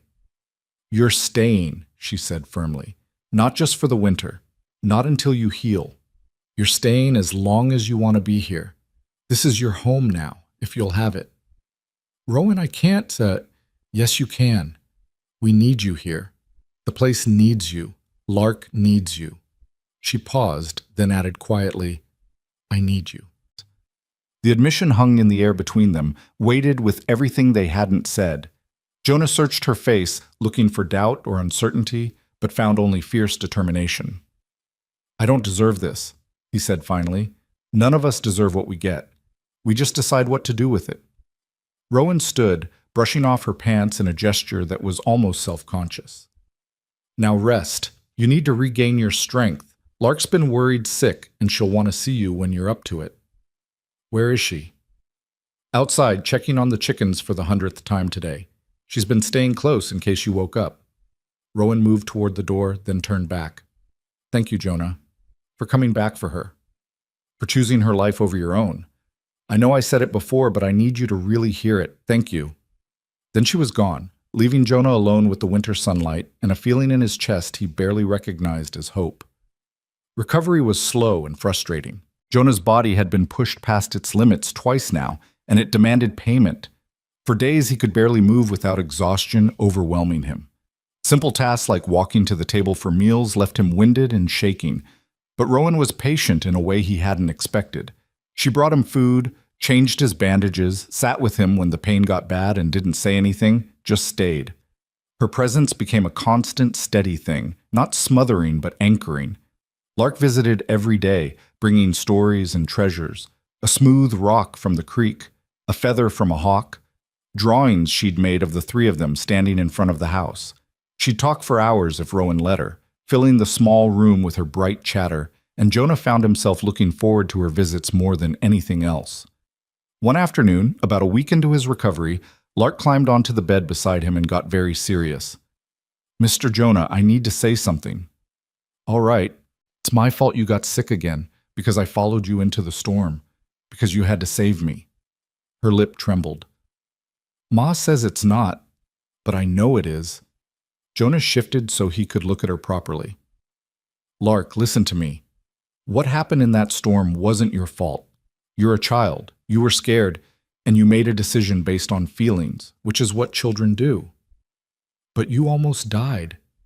I almost died the first time I showed up here before you'd done anything at all. I was already broken, little bird. You didn't break me. He reached out and tucked a strand of hair behind her ear. You tried to save me, just like I tried to save you. Sometimes saving people is messy and dangerous, but it's still worth doing. You really think so? I know so. You and your ma saved my life multiple times now, and I'd ride into 1,000 storms to keep you safe. That's not a burden. That's a gift. Lark threw her arms around his neck, careful of his shoulder. I'm glad you stayed. Me too, little bird. Me too. December arrived with bitter cold and snow that piled in drifts against the house. Jonah grew stronger day by day until he could finally move around without feeling like he'd collapse. The first time he made it outside on his own, he stood in the doorway and just breathed the cold air, grateful to be alive. Rowan found him there, wrapped in a blanket, looking out at the white landscape. Thinking about leaving? She asked, though her tone suggested she already knew the answer. Thinking about staying, he corrected. If the offer's still open. It's open. Then I'm staying. He glanced at her. But I need to pull my weight. I can't just be a burden here. You've never been a burden. Rowan leaned against the doorframe beside him. But if you're looking for work, the woodpile's getting low. We'll need more cut before the deep winter hits, and the chicken coop could use better insulation. I can do that. I know you can. She was quiet for a moment, then added, I've been thinking about what happens after winter, about the future. Jonah's chest tightened. And I think we should plant more in the spring, expand the garden, maybe get some goats. This place could support more if we worked it right. She turned to look at him. With 2 adults working instead of just me, we could actually thrive instead of just surviving. You want me to stay past winter. I want you to stay, period. Rowan's voice was firm. I want to build something here, Jonah, not just for me and Lark, but with you, as partners, as family. The word hit him like a physical blow, family. He hadn't had family in so long he'd forgotten what it felt like to belong somewhere, to someone. I'd like that, he said, his voice rough. More than I can say. Rowan smiled, a real smile that transformed her whole face. Good. Then it settled. The days that followed fell into a new rhythm. Jonah worked on the woodpile when his strength allowed, cutting and splitting logs with methodical determination. Rowan worked on preserving what food they had, planning for the long winter ahead. Lark helped both of them, running between tasks with endless energy. In the evenings, they gathered around the fire. Sometimes Rowan would read aloud from one of her few books, battered volumes she'd treasured for years. Sometimes Lark would tell stories, wild tales about talking animals and magical forests. Sometimes they just sat in comfortable silence, each doing their own work, content in each other's presence. One night, about 3 weeks after Jonah's fever had broken, Rowan pulled out a small wooden box from a shelf. She opened it carefully, reverently, and removed something wrapped in cloth. "I want to show you something," she said quietly. Lark looked up from her drawing, curious. Jonah set aside the harness he'd been mending. Rowan unwrapped the cloth to reveal a pocket watch, old and silver, tarnished, but still beautiful. She held it like it was the most precious thing in the world. "This was my husband's," she said. "His father gave it to him. It's the only thing I have left of him besides memories." She opened the watch, and inside the cover was a small photograph, a young man with kind eyes and a gentle smile, holding a baby. "That's him with Lark, about 3 months before he died." Rowan's voice was steady, but her hands shook slightly. "His name was Thomas. He was good and brave and stupid enough to think he could change things from inside the system." Jonah looked at the photograph and felt the weight of the man's absence. "He looks like someone worth knowing." "He was." Rowan closed the watch carefully. "I've held on to this like a talisman. Like as long as I had it, part of him was still here. But I've realized something these past few weeks." She turned to Jonah, her eyes clear and certain. "He's not coming back. No amount of holding on to the past will change that. And I think—" She took a breath. "I think he'd want me to keep living. Really living, not just surviving. He'd want Lark to have a full life, with people who care about her. He'd want me to be happy." "You don't need my permission to be happy, Rowan." "I know, but I need to give myself permission. And I need you to understand what this means." She held out the watch. "I'm giving this to you." Jonah's eyes widened. "I can't—" "Yes, you can. Thomas died trying to help people who needed it. You saved our daughter. You've helped us rebuild. You've become part of this family." Rowan's voice was thick with emotion. "This watch represents the best parts of who he was. And I think you embody those same parts. Compassion, courage, the willingness to do what's right even when it's hard. Rowan, please let me give this to you, not as a replacement for him, but as a symbol of trust, of faith in who you are now." She pressed the watch into his hand. "You've earned this. You've earned a place here." Jonah stared down at the watch, feeling the weight of it in his palm. This wasn't just a gift. It was an acceptance, a forgiveness he'd never dared hope for. "I don't know what to say." "Say you'll stay. Say you'll help me raise Lark. Say you'll build something good here with us." Rowan's eyes were bright. "Say you'll let yourself be happy." Jonah looked from the watch to Rowan to Lark, who was watching them both with wide eyes. This family, this broken, patched-together, miraculous family, wanted him. Not despite his past, but because of who he'd chosen to become. "I'll stay," he said, his voice breaking. "For as long as you'll have me, I'll stay." Lark let out a whoop of joy and launched herself at him, wrapping her arms around his waist. Rowan laughed, a sound of pure relief, and wrapped her arms around both of them. They stood like that for a long time. 3 people who'd all lost everything finding something new in each other. Outside, the wind howled and snow fell, but inside there was warmth and light, and the beginning of something that felt like healing. The winter deepened, and with it came challenges that tested them all. There were days when the cold was so bitter that just keeping the fire going was a full-time job. Days when food ran low and they rationed carefully, making every scrap count. Days when the isolation pressed down on them and tempers frayed, but they faced it together. When Jonah's shoulder ached in the cold, Rowan made poultices that eased the pain. When Rowan's grief for Thomas rose up unexpectedly, Jonah sat with her and let her talk or cry or rage without trying to fix it. When Lark got scared during particularly bad storms, both adults held her and told her stories until she fell asleep. They learned each other's rhythms. Jonah discovered that Rowan was sharpest in the mornings, that she liked her coffee strong enough to dissolve iron. Rowan learned that Jonah worked best in silence, that he needed time alone sometimes to wrestle with his demons. Lark figured out how to navigate both their moods, becoming a bridge between them when words failed. One evening in late January, after Lark had gone to bed, Jonah and Rowan sat by the fire in companionable silence. Rowan was mending clothes and Jonah was carving a small wooden horse for Lark's birthday. "Can I ask you something?" Rowan said suddenly. "Always." "What made you say yes? That first night when Lark asked you to come with her. You could have sent her away, should have, probably. What made you follow her?" Jonah considered the question, turning the half-finished horse over in his hands. "Honestly, I was ready to die. I'd made peace with it. But then she looked at me like I mattered, like my life had value. And I'd been treated like I was worthless for so long that the simple act of someone seeing me as human..." He stopped, cleared his throat. "I followed her because for the first time in years someone asked me to live instead of telling me I should die." Rowan set down her mending. "I'm glad she asked. I'm glad you said yes. Even after everything?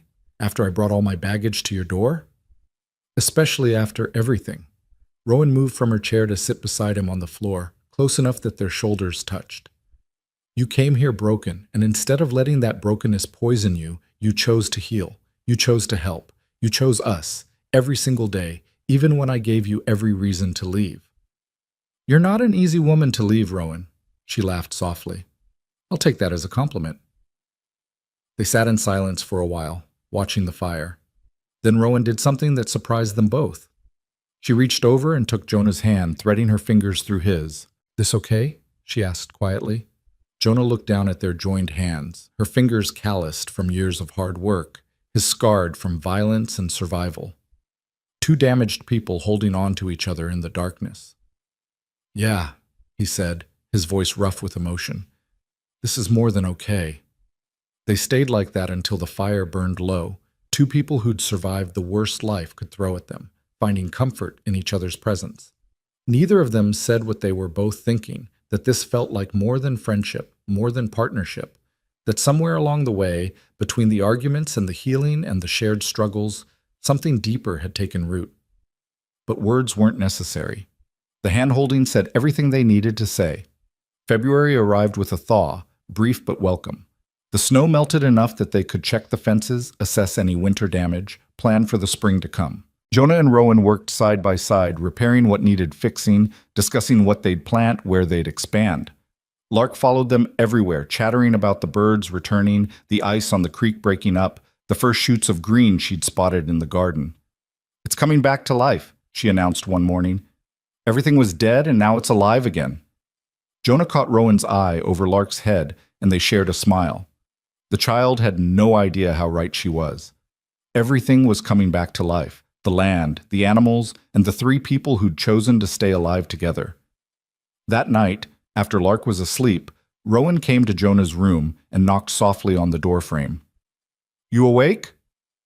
"Yeah, come in." She entered holding something wrapped in cloth. "I made you something, for staying, for choosing us." She handed him the bundle, and he unwrapped it to find a thick wool scarf, hand-knitted in shades of gray and brown. "I've been working on it at night, after Lark goes to sleep." Rowan looked almost shy. "I know it's not much, but it's perfect." Jonah ran his fingers over the careful stitches, each one representing hours of work. "Thank you." "There's something else." Rowan sat on the edge of his bed, her hands twisting together nervously. "I've been thinking about what comes next. After winter, after spring, after all of this. And I don't want you to leave, ever." She looked up at him, her eyes vulnerable in a way he'd rarely seen. "I know it's selfish. I know you might want to move on eventually, find your own place, live your own life. But I need you to know that this is your home for as long as you want it, not as a worker or a temporary guest, but as family, as someone who belongs here." Jonah felt his throat tighten. "Rowan, I'm not going anywhere. This is the first place I've belonged in over a decade. You and Lark, you're my family now, the only family I've got." "Good." She reached out and took his hand again, that gesture that had become natural between them. because I can't imagine doing this without you anymore. Any of it. They sat together in the quiet of his small room, holding hands like teenagers, neither of them ready to name what was growing between them, but both of them feeling it bloom. Outside, the winter wind whispered promises of spring, and inside, three people who'd survived the storm were learning, slowly and carefully, how to build something worth staying for. Spring came late to the Colorado frontier that year, but when it finally arrived, it came with a vengeance. The snow melted in rushing torrents, filling the creek to overflowing. The earth turned soft and workable, and everywhere Jonah looked, there were signs of life returning. Green shoots pushing through dead grass, birds building nests in the eaves, the world waking up from its long sleep. The first morning, warm enough to work outside without a heavy coat, Jonah and Rowan stood at the edge of the garden plot, surveying the winter damage and planning their strategy. "We'll need to expand it by at least a third," Rowan said, her hands on her hips. "With 3 of us to feed now, and if we want surplus for trade, we need more space. I can break new ground on the eastern side. Soil looks good there." Jonah crouched down and ran his fingers through the dirt. "Plant root vegetables in the new section. Potatoes, turnips, carrots, things that store well. And beans. Lots of beans." Rowan glanced at him, a smile playing at the corner of her mouth. "You remember what you said that first morning I let you in the house? About not deserving help?" "I remember." "You were wrong, and I'm glad you were wrong." She reached over and squeezed his hand briefly. "Come on, these beds won't dig themselves." They worked side by side through the morning, turning earth that had been frozen for months, breaking up clods, removing rocks and roots. It was hard labor, the kind that left muscles aching and hands blistered, but there was satisfaction in it. Every shovelful of dirt was an investment in their future, a statement that they planned to be here when harvest came. Lark appeared around midday with water and bread, her face bright with excitement. "Guess what I found?" "What?" Rowan straightened up, wiping sweat from her forehead. "Baby rabbits! A whole nest of them by the creek. They're tiny and perfect, and—" She stopped, reading her mother's expression. "I didn't touch them, Ma. I promise. I just looked." "Good girl. Mama Rabbit will take care of them better than we could." "Can we check on them sometimes? Make sure they're okay?" "We can check from a distance, but they're wild creatures, Lark. They're not ours to keep." Lark nodded solemnly, but Jonah could see the longing in her eyes. She had such a big heart, this child. She wanted to save everything, tend everything, love everything. It was a gift and a danger all at once. After she'd run off to play, Rowan turned to Jonah with a wry smile. "She gets that from Thomas. He was always bringing home injured animals, trying to nurse them back to health. Drove me crazy sometimes the way he cared so much about everything." "Sounds like someone else I know," Jonah said pointedly. Rowan laughed. "Fair enough. I suppose caring runs in this family." This family. The word settled over Jonah like a warm blanket. He'd been here almost 6 months now, and somewhere along the way he'd stopped being a guest and become something more, something permanent. The planting took weeks. They worked dawn to dusk, preparing beds, planting seeds, building trellises for the beans and peas. Jonah's shoulder still ached sometimes, especially after long days of labor, but it was manageable. And Rowan had learned to read his movements, to know when he needed to stop and rest, even if he wouldn't admit it himself. "You're favoring that arm again," she said one afternoon, catching him rolling his shoulder. "It's fine." "It's not fine. Take a break, sit in the shade, and drink some water." When he opened his mouth to protest, she cut him off. "That's not a suggestion, Jonah. You push too hard and that infection could come back. Then where would we be? You'd manage." "I don't want to manage. I want you healthy and whole." She softened her tone. "Please. For me." He couldn't argue with that, so he sat under the old cottonwood tree and watched her work, marveling at her strength, her determination, the way she moved through the world with such fierce competence. She'd been broken when they met, still carrying the weight of Thomas's death like a stone around her neck. But she'd healed too, slowly, the same way the land healed after winter. One evening in late April, they sat on the porch steps watching the sunset paint the sky in shades of orange and purple. Lark was inside, supposedly doing her letters, but probably drawing horses instead. "I've been thinking," Rowan said quietly. About? About the future. About what we're building here. She picked at a splinter in the wooden step. When Thomas died, I thought my life was over. Thought the best I could hope for was to survive long enough to raise Lark, to give her a chance at something better. I never imagined I'd want to actually live again. Jonah didn't say anything, just waited. He'd learned that Rowan needed space to work through her thoughts, to find the right words. But now, with you here, I find myself thinking about more than just survival. I think about expansion, about prosperity, about building something that could last generations. She turned to look at him, her eyes reflecting the sunset. I think about happiness. Real happiness, not just the absence of pain. You deserve happiness, Rowan. So do you. She reached over and took his hand, that familiar gesture that had become as natural as breathing. I need to tell you something, and I need you to really hear it. Jonah's heart started beating faster. I'm listening. I love you. The words came out simple and direct, no flourish or drama. I don't know exactly when it happened. Maybe it was when you rode back into that storm for Lark. Maybe it was all the quiet mornings working side by side. Maybe it was the day you let me give you Thomas's watch, and I saw you cry. But somewhere along the way, I fell in love with you, and I need you to know. The world seemed to stop. Jonah stared at her, this strong, beautiful, complicated woman who'd saved his life and then trusted him with hers, and felt something break open in his chest. I love you too, he said, his voice rough. I've loved you for months, but didn't think I had the right to say it. Didn't think someone like me deserved someone like you. Stop that. Rowan's voice was firm but gentle. Stop thinking you don't deserve good things. You've earned everything you have here. You've earned my trust, my daughter's love, and yes, my heart too. She leaned in and kissed him, soft and tentative at first, then deeper as he responded. It was their first kiss, and it tasted like dirt and sweat and promise. When they finally pulled apart, both of them were breathing hard. I've wanted to do that for weeks, Rowan admitted, her cheeks flushed. Why didn't you? Because I was scared. Scared you didn't feel the same way. Scared of dishonoring Thomas's memory. Scared of what it meant to open my heart again after swearing I never would. She touched his face gently. But I realized something. Thomas wouldn't want me to stop living because he's gone. He'd want me to be happy. And you make me happy, Jonah. You and Lark both. What about Lark? How will she feel about this? As if summoned, the door opened and Lark stuck her head out. Are you two finally done being silly about each other?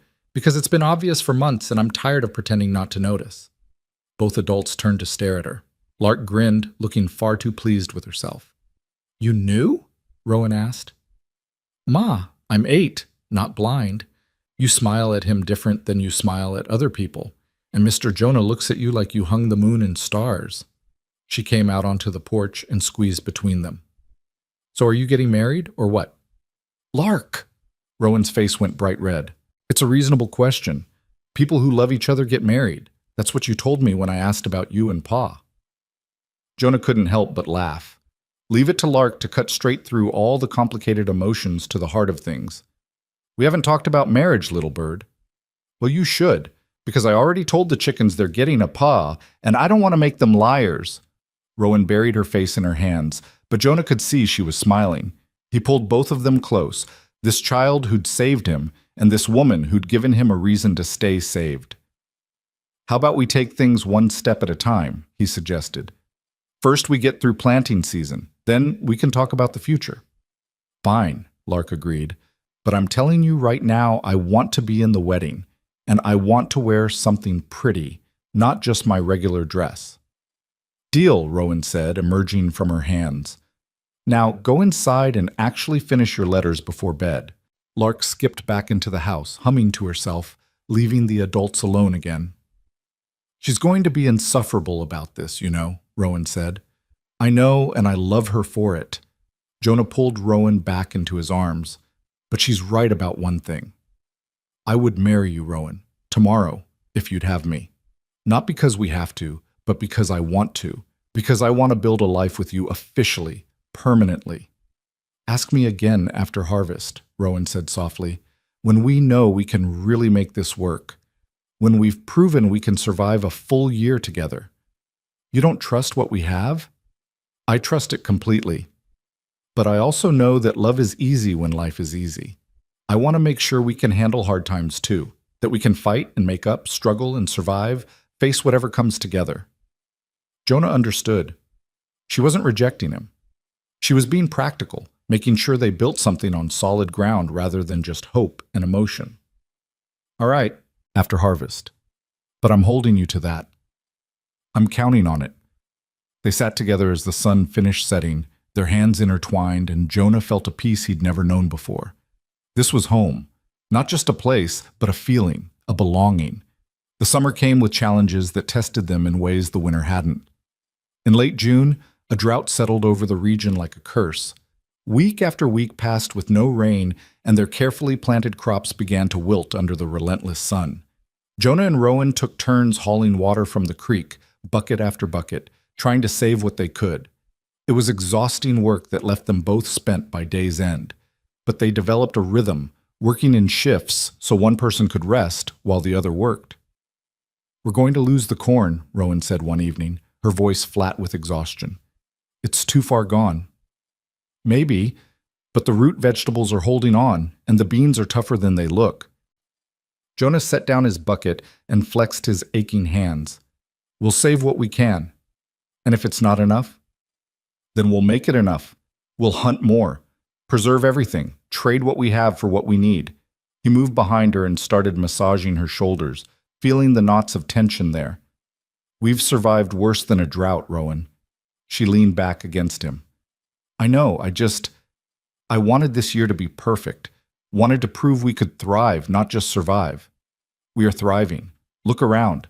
Look at what we've built in just a few months. A year ago you were alone.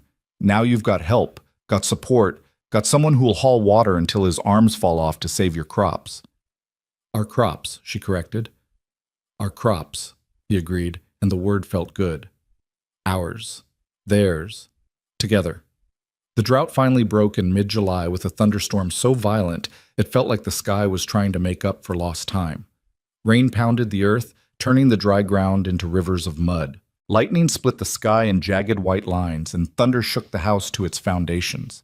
Lark huddled between Jonah and Rowan, trying to be brave but clearly scared. Jonah wrapped his arm around her. "It's all right, little bird. The storm's just noisy. It can't hurt us in here." "What about the garden?" "The garden's getting the drink it needs. Tomorrow we'll go check on everything, see what made it through." The storm raged through the night, and when morning came, they ventured out to survey the damage. Some plants had been battered by the wind and hail, but most had survived, and the earth, finally saturated with water, looked rich and dark and alive again. "We made it," Rowan said, relief evident in her voice. "We did." Jonah surveyed the rows of recovering plants. Lost some, but kept more. That's a win. Over the next weeks, the garden exploded with growth. Everything they'd fought to save rewarded their efforts with abundant produce. The beans climbed their trellises with aggressive enthusiasm. The tomatoes ripened faster than they could pick them. Even the corn, which they'd written off, rallied and produced decent ears. One afternoon in late July, a rider appeared on the horizon. Jonah saw him first and felt his whole body tense, old instincts kicking in. Strangers meant potential danger. Strangers meant the outside world intruding on their carefully built peace. "Rowan," he called out, his hand moving instinctively toward where his rifle leaned against the porch. She came out of the house, Lark behind her, and all three of them watched the rider approach. As he got closer, Jonah could see he was older, maybe 60, with a weathered face and the bearing of someone who'd spent his life outdoors. He rode with the easy confidence of a man who knew these lands well. He stopped about 20 feet from the house and tipped his hat. "Afternoon, folks. Name's Samuel Grant. I run the trading post about 15 miles east of here." "I know who you are," Rowan said, her voice neutral but not hostile. "What brings you out this way, Mr. Grant?" "Well, ma'am, I've been hearing stories about a woman out here running a successful homestead with help from a drifter she took in last fall. Folks were skeptical at first, thought maybe it was just talk. But then I started seeing your vegetables at market, better quality than anyone else's. Got curious. We're not interested in selling the land if that's what you're here for." No, ma'am, nothing like that. Lord knows this land's not worth much except to someone willing to work it like you folks do. Samuel shifted in his saddle. Actually, I'm here to make a business proposition. I've got customers asking for reliable suppliers of fresh produce, good food, grown proper, not the half-dead stuff some folks try to pass off. You seem to have a knack for it. I'm wondering if you'd be interested in a regular trade arrangement. Rowan glanced at Jonah. He gave a small nod, letting her take the lead but showing his support. What kind of arrangement? She asked carefully. I'd buy whatever surplus you can provide at fair market rates. Vegetables, eggs if you've got them, preserved goods come winter. In exchange, I can supply you with things you can't produce yourself. Tools, cloth, sugar, coffee, salt, building materials if you're looking to expand. He pulled a folded paper from his pocket. I've got my standard rates here if you want to take a look. Jonah walked forward and took the paper, scanning the numbers carefully.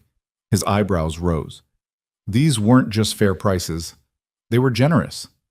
This seems high, he said bluntly. Why offer us such good terms? Samuel's weathered face creased into a smile. Because I'm old and tired of dealing with people who can't deliver what they promise. Half the folks around here will shake your hand on a deal and then disappear when it's time to produce. The other half produce garbage and expect top dollar for it. He looked between Jonah and Rowan. You two have a reputation already, reliable, hard-working, quality goods. That's worth paying for. He paused, his expression growing more serious. Also, I knew Thomas. Thomas Reed, your late husband, ma'am. Met him a few times when he'd come through for supplies. He was a good man, treated everyone fair, always had a kind word even when times were hard. What happened to him at Fort Robinson was a damn shame, a waste of a decent soul. Samuel's eyes moved to Lark. That his little girl? Yes, Rowan said quietly. She's got his eyes. Kind eyes. Samuel looked back at Rowan and Jonah. If I can help his widow and child prosper, help them build something good, well, that sits right with me. Thomas deserves to be remembered better than how he died. The sincerity in his voice was unmistakable. Rowan's eyes glistened with unshed tears. Thank you, Mr. Grant. That means more than you know. Call me Samuel, please. Mr. Grant makes me feel ancient. He dismounted with a slight groan. Mind if we talk details? I've got a proposal that might interest you. They spent the next 2 hours working out an agreement. Samuel would send a wagon once a month to collect whatever produce they had ready and deliver supplies they'd ordered. The first pickup would be in 2 weeks, giving them time to harvest and prepare. He'd also spread word in town that they were reliable suppliers, which could bring other business opportunities. One more thing, Samuel said as he prepared to leave. Winter's going to be hard this year. I can feel it in my bones, and my bones are never wrong. You'll want to preserve every bit of food you can, stock up on firewood, make sure your shelter's solid. I can help with supplies if you need them. We'll manage, Rowan said, but thank you for the warning. You've got a good setup here. Don't let pride stop you from asking for help if things get rough. Samuel swung back into his saddle with another groan. I'll see you folks in 2 weeks. And ma'am, sir, congratulations on what you're building. Not just the homestead, but the family. That's the real wealth. After he rode away, Rowan turned to Jonah with shining eyes. Do you realize what this means? This could change everything. We could actually build something sustainable here, something that lasts beyond just scratching out survival. We're already building something that lasts, Jonah said, pulling her close. But yes, this helps. This gives us options, security. We need to celebrate. Rowan looked toward the house where Lark was watching from the window. Tonight, we have a real meal. Use some of the sugar I've been saving. Make something special. Because that evening, they sat down to a dinner that felt like a feast, even though it was simple food. Rowan had made cornbread with honey, beans with bits of salt pork, and stewed tomatoes from the garden. For dessert, she'd made a sweet cobbler with preserved berries. Lark ate with the enthusiasm of someone who understood that good food was precious. This is the best dinner ever, she declared, her face smeared with berry juice. Don't talk with your mouth full, Rowan said, but she was smiling. Can I ask something? Lark swallowed her mouthful. Are we rich now? Jonah laughed. No, little bird, we're not rich. But we have enough, Rowan added. We have food, shelter, people who care about us. Some folks would say that makes us richer than kings. I think we're rich, Lark insisted. We've got everything that matters. Later, after Lark had been put to bed, Jonah and Rowan sat together by the fire. The night had turned cool, a hint of autumn in the air, even though it was still high summer. She's right, you know, Rowan said quietly. We do have everything that matters. We do. Jonah reached over and took her hand. And I want to make it official. I want to marry you, Rowan. Make this family real in every way. It's already real. I know. But I want the world to know it too. I want to stand up in front of witnesses and promise to love you and care for Lark and build this life together. He turned to face her fully. Harvest is still months away. I don't want to wait that long. Rowan studied his face in the firelight. You're sure? You're absolutely certain this is what you want? Because once we do this, once we make it official, there's no going back. I've never been more certain of anything in my life. She smiled, and it was like the sun breaking through clouds. Then, yes, let's do it. Let's get married. When? 3 weeks. That gives us time to prepare, to let people know if we want witnesses. She squeezed his hand. Samuel can officiate if he's willing.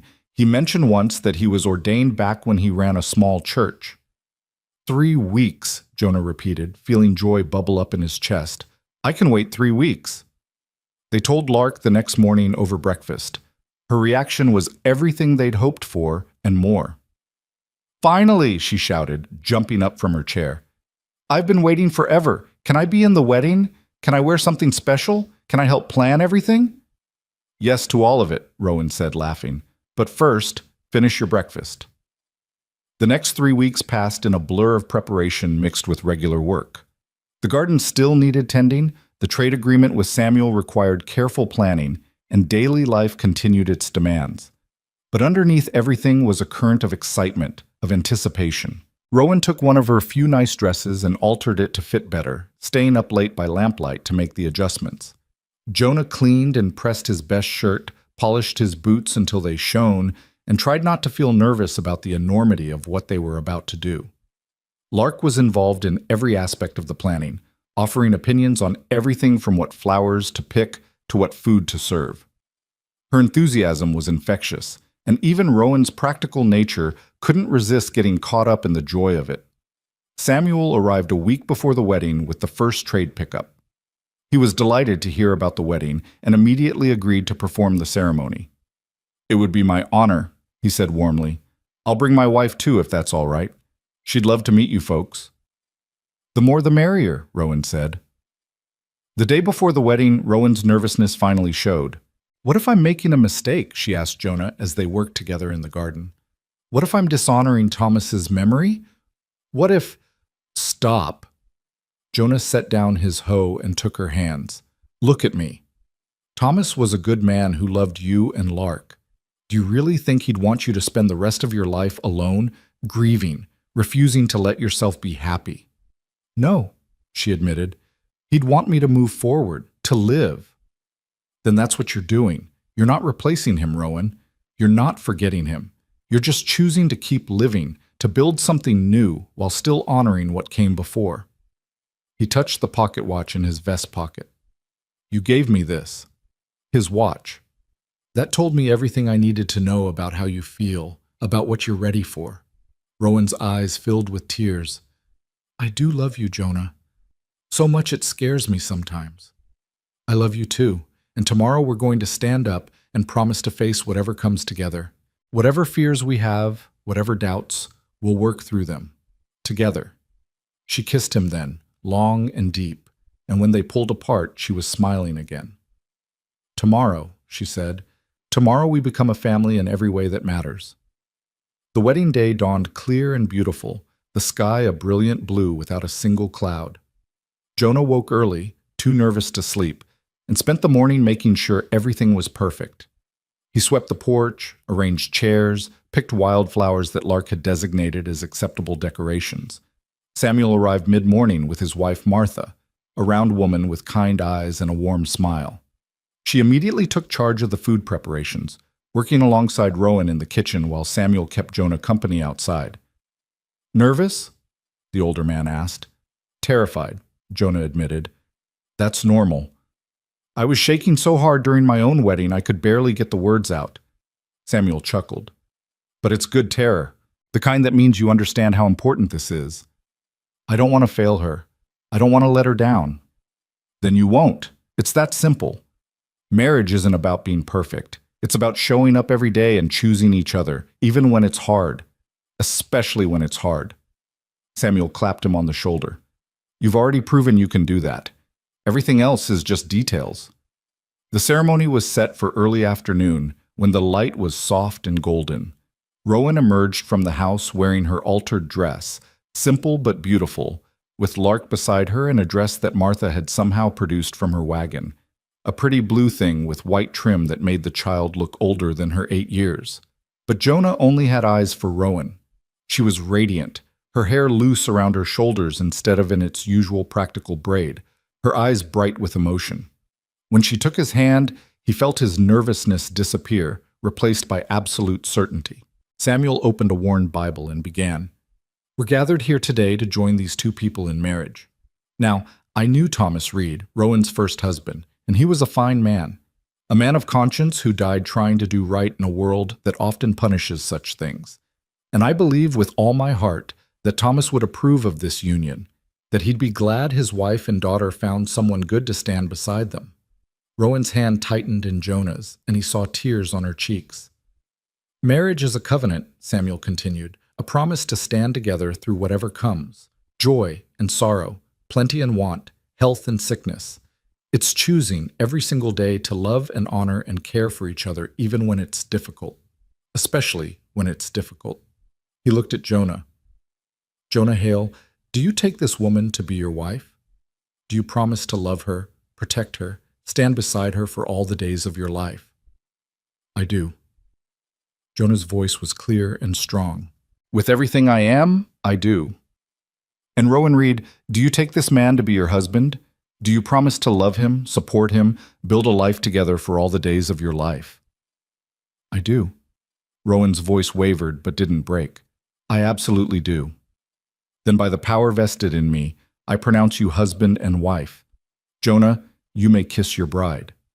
Jonah pulled Rowan close and kissed her gently, aware of Lark watching, of Samuel and Martha smiling, of this moment that would change everything and nothing all at once.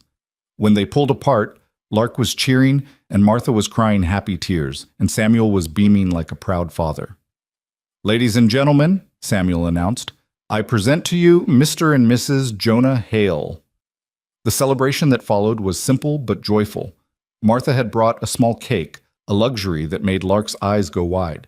They ate and talked and laughed, and for a few hours the hardships of frontier life faded away, replaced by pure happiness. As the sun began to set, Samuel and Martha prepared to leave. You've got something good here, Martha said to Rowan, embracing her warmly.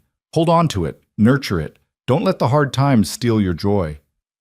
I won't, Rowan promised. After they'd gone, the new family sat on the porch watching the stars emerge. Lark was between them, drowsy from excitement and cake, leaning against Jonah's side. Are you happy, Ma? She asked sleepily. Happier than I've been in years, baby. What about you, Pa? She'd started calling him that immediately after the ceremony, testing out the word with obvious delight. The happiest, Jonah said, stroking her hair. The absolute happiest. Lark smiled and closed her eyes. Within minutes she was asleep, and Jonah carefully carried her inside and tucked her into bed. When he returned to the porch, Rowan was still sitting there, looking out at the darkened land. What are you thinking? He asked, settling beside her. That a year ago I was alone and afraid. My husband was dead, my future looked bleak, and I couldn't see any way forward except just surviving day by day. She turned to him. And now I'm married again. To a good man who loves my daughter and works beside me and makes me laugh. It feels like a dream. It's not a dream, it's real. We're real. I know, and that's the most miraculous part. She leaned her head on his shoulder. Thank you, Jonah, for staying, for choosing us, for being the man you are. Thank you for seeing something worth saving in a broken-down soldier who'd given up on life. They sat in comfortable silence, Two people who'd found each other against impossible odds, who'd built something good from the wreckage of their pasts. The autumn came with its demands of harvest. Every day from dawn to dusk, they worked to bring in the crops they'd fought so hard to grow. The root cellar filled with potatoes, turnips, carrots. The shelves lined with jars of preserved vegetables, pickles, jams. The grain bins held wheat and corn. Everything they'd need to survive the coming winter and more. Samuel's monthly visits became a constant, and the trade relationship flourished. Word spread about their reliable supply of quality produce, and soon other merchants were approaching them with offers. But they stayed loyal to Samuel, who'd given them their first real chance. One crisp October morning, Rowan was slower than usual getting out of bed. Jonah noticed her pale face, the way she held herself carefully. "You all right?" "Just tired. We've been working hard." But over the next week, the fatigue continued. She started feeling nauseous in the mornings, turning green at the smell of coffee, and Jonah, who'd lived through enough to recognize the signs, began to suspect. "Rowan," he said gently one evening after Lark had gone to bed, "are you pregnant?" She looked at him with wide eyes, and he saw the answer there before she spoke. "I think so. I'm not certain yet, but all the signs point to it." Her hand went to her stomach. "I know we didn't plan this, didn't specifically talk about having children together, but it's perfect." Jonah crossed to her and pulled her into his arms. "It's absolutely perfect." "You're not worried about bringing a child into this uncertain world?" "The world's always uncertain, but we've proven we can handle whatever comes. We've survived drought and storms and our own demons. We'll handle this too." He pulled back to look at her face. "We're going to have a baby, Rowan. We're going to add to this family we've built. How could I be anything but grateful?" She laughed, relieved, and kissed him hard. "Lark's going to lose her mind with excitement. Let's tell her at dinner tomorrow. Make it special." They told her over breakfast instead, unable to wait. Lark's reaction was everything they'd expected and more. She shrieked, jumped up and down, demanded to know if it would be a brother or sister, asked if she could help name the baby, and generally made plans for the next 9 months without pausing for breath. "I'm going to be the best big sister," she declared. "I'll teach them everything, how to climb trees and catch frogs and talk to chickens and read and write, and how about we wait until they're born before you start the advanced lessons?" Rowan suggested, laughing. "Can we tell Samuel and Martha? They'll be so excited." "We'll tell them when they come for the next trade visit." The pregnancy progressed smoothly through the autumn and into winter. Rowan's belly grew round, and Jonah found himself marveling at the miracle of it, that two broken people could create new life, that from all their scars and pain, something innocent and perfect could emerge. They prepared a corner of the bedroom for the baby, with Jonah building a small cradle from smooth pine. Lark helped paint it white, and decorated it with careful drawings of animals and flowers. Samuel and Martha brought soft blankets and tiny clothes when they came for the monthly trade, gifts from Martha, who remembered what it was like to have babies. "You're glowing," Martha told Rowan one December afternoon. "Pregnancy suits you." "I feel like I'm carrying a watermelon," Rowan laughed. "But yes, I'm happy, happier than I ever thought I'd be again." Winter settled in hard, just as Samuel had predicted. The snow came early and deep, piling in drifts against the house. But they were prepared. The root cellar was full, the woodpile was stacked high, and the house was tight and warm against the cold. On the longest nights, they gathered by the fire, Jonah, Rowan, and Lark, and told stories or read books or just sat in comfortable silence. Sometimes Jonah would feel the baby kick under his hand as he rested it on Rowan's belly, and the reality of it would overwhelm him. He was going to be a father, not just to Lark, though he loved her as his own, but to this new life that was part him and part Rowan. In late February, on a night when the wind howled and snow fell thick and fast, Rowan's labor began. Jonah had helped birth animals, but this was entirely different. This was his wife, his child, and he felt terrified and useless in equal measure. But Rowan was strong, and she'd done this before. She walked and breathed and labored through the night while Jonah boiled water and gathered clean cloths and tried not to panic. Lark stayed in her room like she'd been told, but he could hear her moving around, unable to sleep, worried about her mother. You're doing great, Jonah kept saying, feeling helpless. You're so strong. Tell me something, Rowan gasped between contractions. Tell me something good, something to focus on. So Jonah talked. He told her about the spring planting they'd do, about the foal he'd seen at Samuel's place that might be for sale, about teaching their child to ride and read and be kind, about growing old together on this land they'd claimed, about everything good he could imagine, painting a future with his words while she brought that future into being. Just before dawn, with the first light touching the horizon, a baby's cry filled the house. Jonah rushed to Rowan's side to find her exhausted but smiling, holding a tiny bundle wrapped in one of Martha's blankets. It's a boy, she said softly, her voice hoarse from hours of labor. We have a son. Jonah approached slowly, almost reverently, and looked down at the small red face, the tiny fists waving in the air, the dark hair plastered to the small head. His son. He had a son. Can I hold him? He's yours. Of course you can hold him. Jonah took the baby with infinite care, terrified of dropping this precious thing. The infant opened dark eyes and seemed to look right at him, and Jonah felt his heart crack wide open with a love so fierce it was almost painful. Hello, little one, he whispered, his voice breaking. Welcome to the world. You're safe here. You're loved here. I promise I'll do everything I can to protect you and give you a good life. I promise I'll be the father you deserve. The baby made a small sound, and Jonah laughed through tears he didn't bother to hide. Lark burst into the room, unable to wait any longer. Is it here? Can I see? Is Ma okay? Everyone's fine, Rowan assured her. Come meet your brother. Lark climbed onto the bed carefully and peered at the baby in Jonah's arms. Her face lit up with wonder. He's so small, and he's got hair. All babies have hair, Rowan said, smiling. What are we going to name him? Jonah and Rowan exchanged a glance. They discussed names but never settled on one. Now, looking at this tiny person who represented their future, the answer seemed obvious. Thomas, Jonah said quietly, looking at Rowan for confirmation, after the man who made all of this possible. Rowan's eyes filled with tears. You want to name our son after my first husband? He was a good man who died trying to do right. He deserves to be remembered.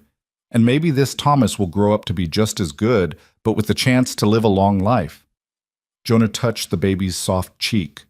Thomas Grant Hale, to honor the past and celebrate the future. It's perfect, Rowan whispered. He would have loved that, would have been honored. Can I hold him? Lark asked eagerly. They settled her carefully with pillows and laid baby Thomas in her arms. She looked down at him with such fierce love that Jonah felt his throat tighten. I'm going to protect you, she told the baby seriously. I'm going to make sure nothing bad ever happens to you. I'm going to be the best big sister in the whole world. You're going to have such a good life, little Thomas. I promise. The months that followed were exhausting and joyful in equal measure. Baby Thomas was a good baby, healthy and strong, but he still demanded constant attention. Rowan nursed him while Jonah took over more of the household tasks. Lark helped with everything, eager to prove she could be trusted with her baby brother. Spring arrived, and with it came the need to plant again. But this year felt different. This year they weren't just surviving or even just thriving. They were building something that would outlast them, a legacy for their children. Jonah worked the fields while Rowan tended the baby, and Lark helped both of them. Samuel's visits continued, and he brought news that their reputation had spread even further.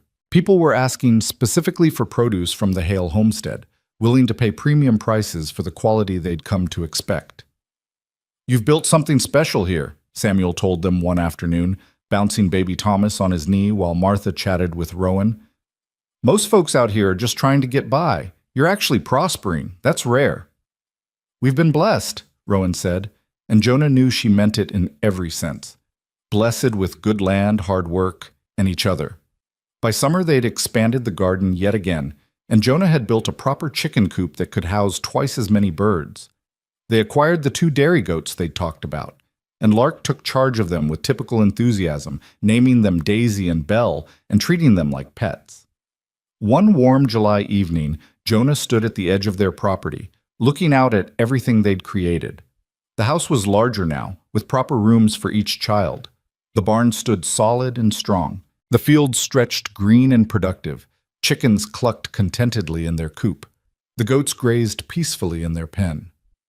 And from the house came the sound of laughter, Rowan's laugh mixing with Lark's, and baby Thomas's gurgling response. This was it. This was everything he'd never known to hope for. A family, a home, a purpose, a future that didn't just exist, but beckoned with possibility.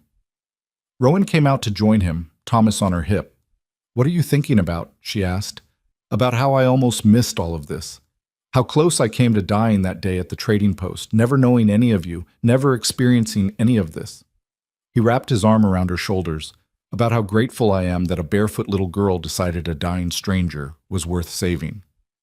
"We all saved each other," Rowan said, echoing Lark's wisdom from so long ago. "That's what families do." They stood together watching the sun paint the sky in brilliant colors, their son between them, their daughter visible through the window working on her lessons, their land stretching out in all directions. 2 years later, Rowan gave birth to their daughter, Sarah, who came into the world with Jonah's dark hair and a stubborn streak that showed up before she could even walk. The house grew more crowded and more joyful.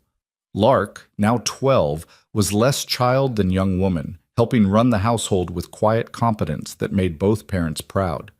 She was teaching Thomas his letters, reading to him every night, and already planning to teach Sarah everything she knew. The homestead prospered beyond their wildest dreams. What had started as survival became success. They had money saved, livestock thriving, fields producing abundantly. But more than any material wealth, they had each other.